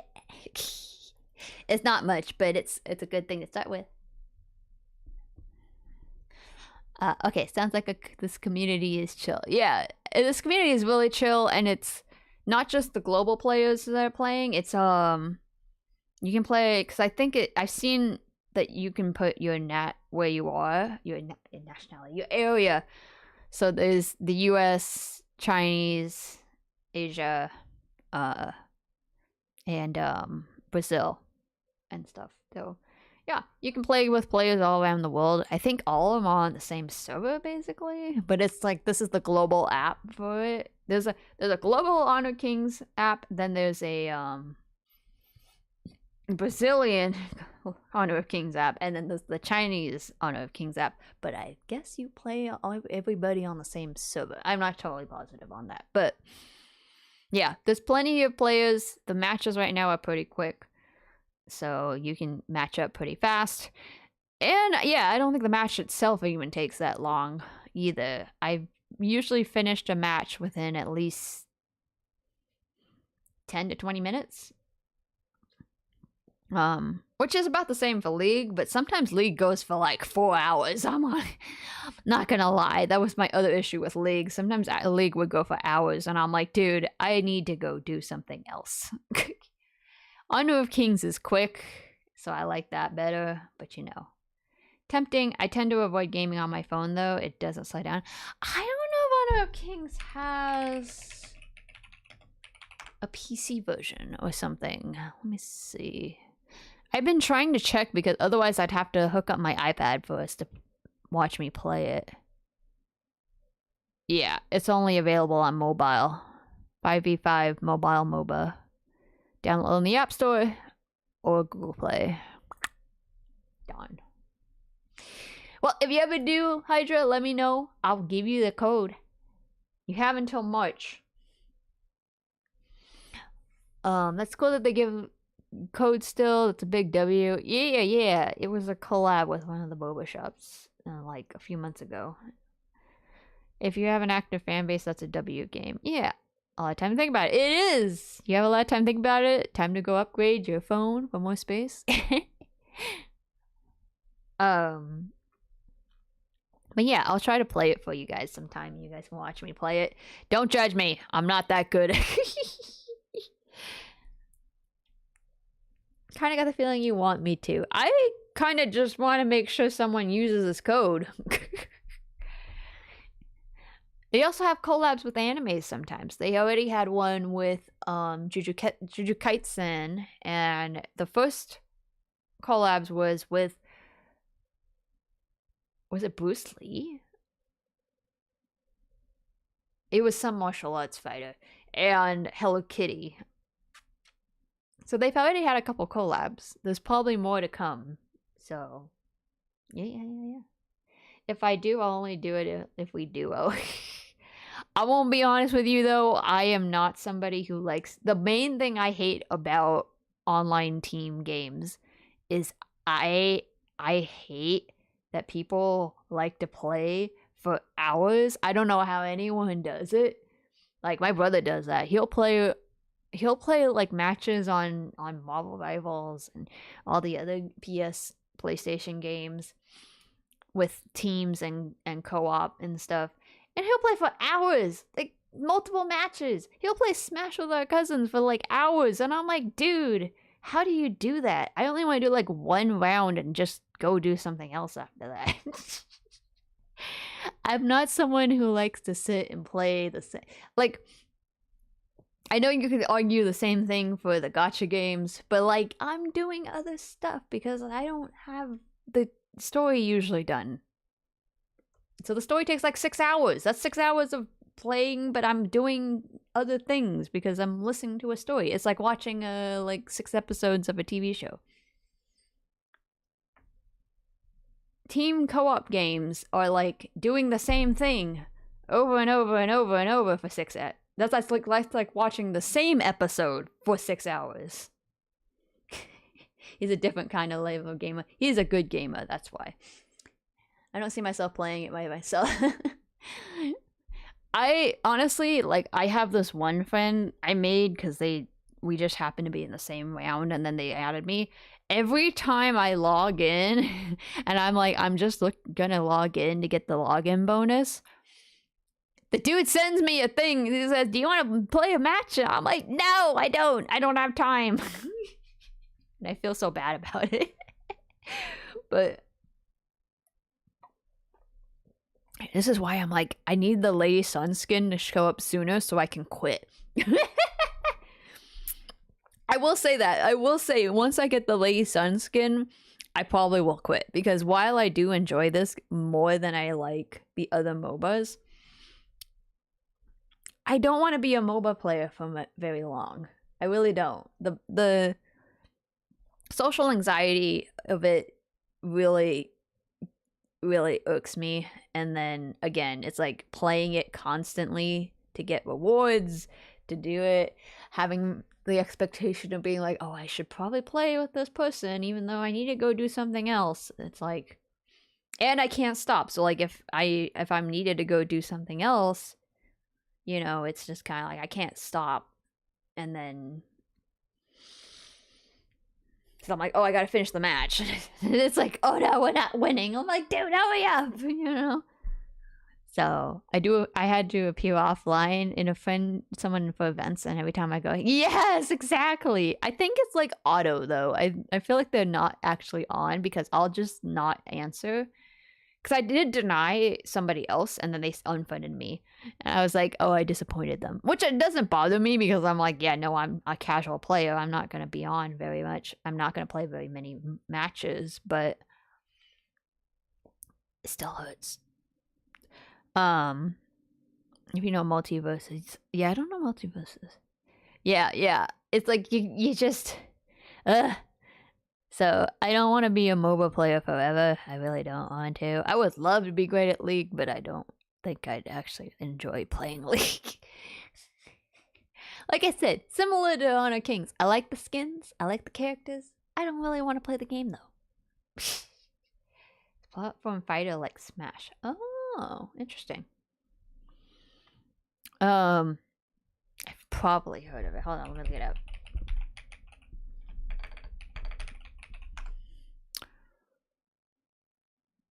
Oh!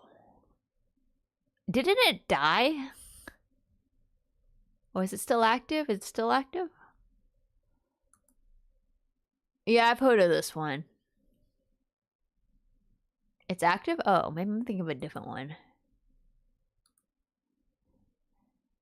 There's only so much time. Exactly. There's only so much time. I'd rather spend it on a game with a story than a game that's just constant fighting. You're the MOBA gamer, I'm the platform. I'm really not a MOBA player. As my brother would say, she thinks she is. She's not. It's free to play and looking for a duo. Maybe we can strike a deal. I'm good, man. I don't like playing these kinds of games. And Smash is not my jam. I've been trying to learn how to be good at Smash other than just spamming buttons. It doesn't work. My days of being Toon Link spamming the down button is over. That doesn't work anymore against people who actually know how to play Smash. Okay, it's not about being good, I'm saying. Yeah, I know, but I'm good. I'm also not a huge fan of the Warner Brothers characters. You like Marceline then? Oh yeah, they do have Adventure Time in here, huh? They also have Raven from Teen Titans, it looks like. But they look so funky. Anyway. Yeah. Was there another game that I had to deal with? Or I should probably start getting going. Because it is getting late. It's 1 a.m. Natsu's talked for 2 hours about this stuff. Dang. Alright, hang on. I'm just gonna check my notes to make sure there's anything else I needed to talk about. There is. But we can save it for the next time.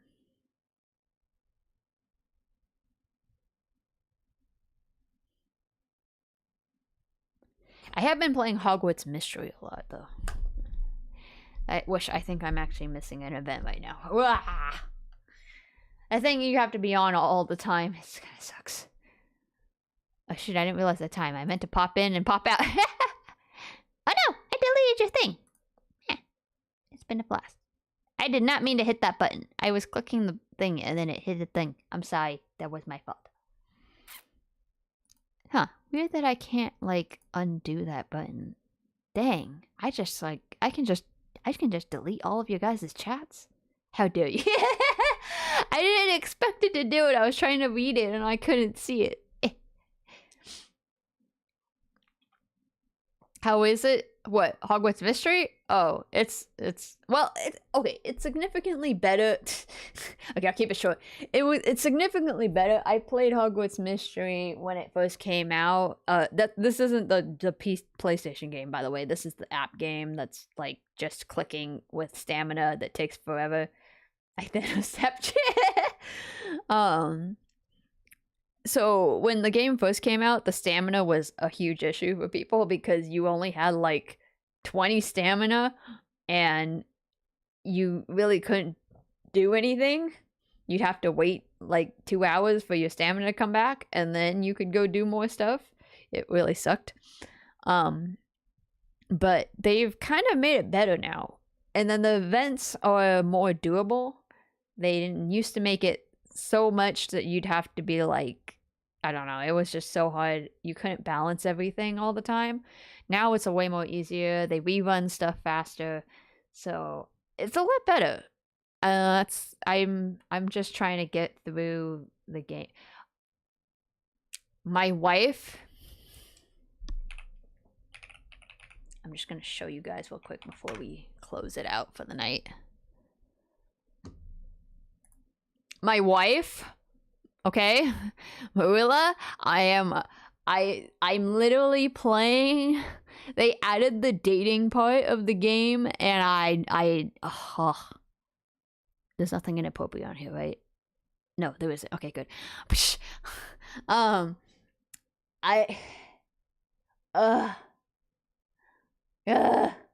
I'm just trying to get to the dating part of the game. I'm just trying to get to the dating part of the game so I can date her. Jesus Christ. My wife.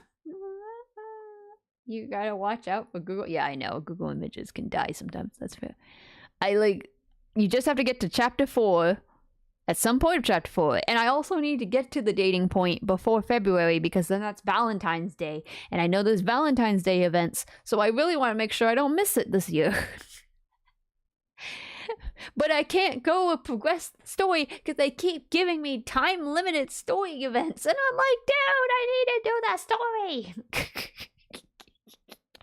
I'm on year 4. I just have to get to the point of year 4 where you can date. And I haven't got there yet. But I love her. She's stinky, but I love her. She's misunderstood. For real, for real. I hate, though, that you can't be, like, friends with her before you date her. So you can only date her, which is kind of sad. And I hate that there's a little bit of a spoiler in one of these images. Oh, I don't like, there's a, later you guys all grow up. I don't like her grown up version. I hate that it looks exactly the same. So, yeah. But, Hula, when? Honey, when are we gonna get married? I've had a crush on her since the beginning of the game. I just want to marry her. But once I get there, I can quit.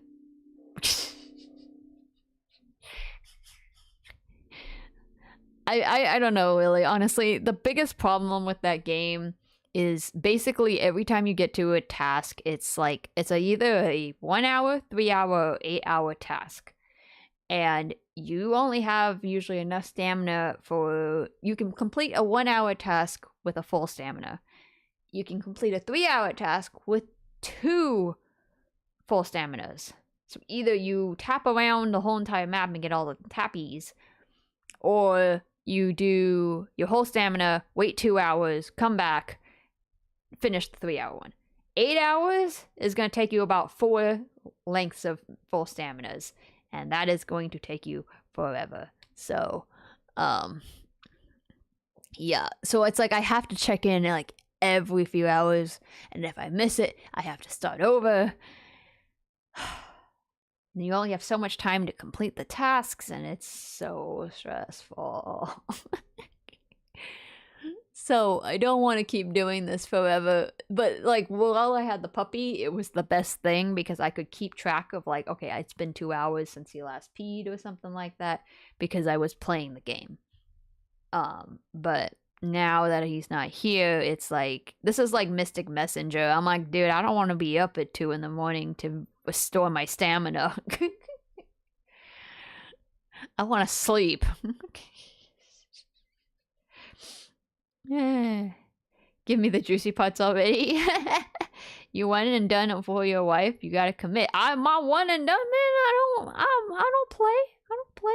I am not playing around. There's like 10 other people I could date in this game. I don't care about them.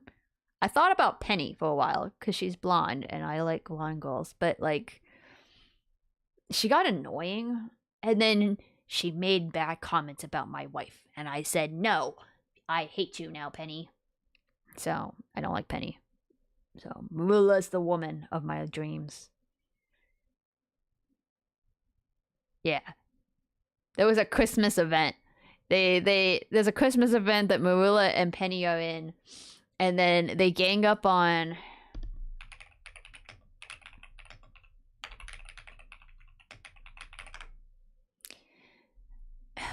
Penny, like, wants to do something nice for like all the teachers or something, and so they get all these gifts and stuff, and then Marilla's kind of like a little nasty about it. Not like nasty about it, but like she's kind of a tsundere kind of, so she's just kind of like, I don't really care about this stuff, but I'll help you guys, I guess, you know. But Penny is just like, why are you always so mean, Marilla? Why do you gotta be so mad? And stuff like that, right? And I'm like, okay, listen, Penny, back off. My girl's just going through something. She's fine. So then Ben, this guy here, joins in as well. Ben's like a wimp, to put it lightly.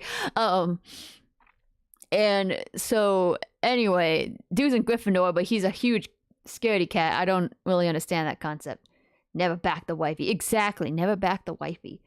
So then Penny goes, oh, we have all the gifts ready. We should like do a Secret Santa, right? So they all go get gifts.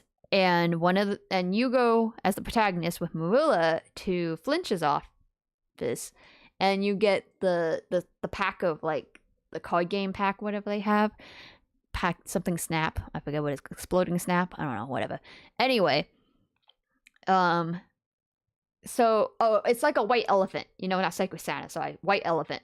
And so Ben goes first. He picks up the exploding snap pack, and he's like, oh my god, exploding snap, exactly what I wanted. And he's so happy, right? And Marilla wanted the exploding snap too. So she goes next, and instead, you know, white elephant is you can either steal or you can take a present. She steals. She takes it, and then like Ben gets mad, and then Penny's like, Marilla, why do you always gotta be such a bully? And it's so mad. Love the talks today. All your phone sets are 2%. If I don't respond, good to see you. Good to see you, Hydra. Thank you for listening to me rant. I will finish it off. So yeah, she's like, what, you gotta be such a bully? And Marilla's like, you guys are always making me seem like a villain and stuff like that. And I want to defend my girl so bad. They do give you a point, like that part where she asks, do you think that you should give back the gift? You can defend Marilla and say, no, Marilla is playing by the rules of the game. And he will. Oh, that's so bad. I love the way she is the villain. But that's the game of White Elephant. If you go first and you get something that someone else wants and they steal it, it's theirs. You can't throw a fit like a 5-year-old. That's the point of the game. You're not gonna get what you want unless you go last. You know, I mean, yes, if you know somebody really wanted a gift, you know, and you know everybody, like if they knew Ben wanted the exploding snap, because later he tells you it's a sentimental reason, and Marilla goes, oh, if I knew it was a sentimental reason, I wouldn't have been so mean about it and stuff. Then it's like, yeah, okay, sure. But it's like you should warn people that before you actually play the game. And so it's just kind of like, I don't know. I was like, I don't know. I think she's playing by the game of the rules. They're just trying to be mean. So then Marilla like sets all the other presents on fire. And so then Penny gets all sad and she's like, oh my God, you're so mean, Marilla. And I'm like, dude, you provoked it. You were the one who said, hey, you're so mean. You're not playing fair. Give Ben back his gift. And it's like, dude, that's the point of the game. So then Penny goes and has a hissy fit because she's like, everything's ruined and I just wanted to do something nice and Marilla had to be so mean. And I'm like, you provoked it, man. It's your problem.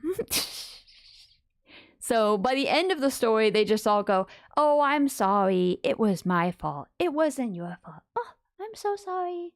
Anyway, let's keep going. And I'm like, no, you need to apologize to my girl. Because you guys were making her seem bad when she was just trying to play the game properly. And you guys always think she's up to no good. Anyway, so yeah, Penny lost all my respect after that story. I don't. And then she was in like 4 of the other Christmas stories and she was so annoying every single time. I was like, you know what? I can't. Anyway. All right. Rant is over. That's Hogwarts Mystery. We're trying to win Marilla's love. And that's it. Jesus Christ, there's too many limited events in that game. All right. I'll head off. I think we're good for the night. Sorry we didn't play very much Infinity Nikki. We will next time, I promise. Or whatever else we end up playing. I have also Switch games that I need to play. We need to play Zelda, The Echoes of Wisdom. I haven't gotten spoiled for that game yet, so I really want to play it before I get spoiled. But also I've been dying to get back into Tears of the Kingdom. So with the new year, I bless everybody to have a good new year. Make it a good year of healing, that we just all are able to have good things happen. Good things happen and relax and heal if we need to, like me. I hope that I can stream more this year, but we shall see what ends up happening. I think I am on an ad break too, by the way, sorry. I don't know when the next stream will be. I'll have to see because I do have a lot of stuff going on in January. So we'll see what I can do, but I'll let you all know. My goal is to get back into this. For sure. And for real this time. Like, job, no job, whatever. Who knows? Maybe streaming will work out. I pray every day. But as you see, I get very distracted. So yeah, well. But I hope I make your guys' day. I'm glad some of y'all stayed, even though I'm sure this was a weird rant, especially when Natsu was talking a very long time about Pokemon. Thanks for the stream. I hope you feel better. Thank you, Ultraplex, and Happy New Year, everybody. Blessing you all this next new year. Hopefully it's a good one. Thank you all for coming. Everyone who watched, everyone who looked, I appreciate you. Thank you guys for all of your patience and all of your respect and support for this year, even though I really didn't stream this year. But hopefully we can bring it back. And I have, again, plenty of games for us to do, so Happy New Year! And I will see you guys on the next one.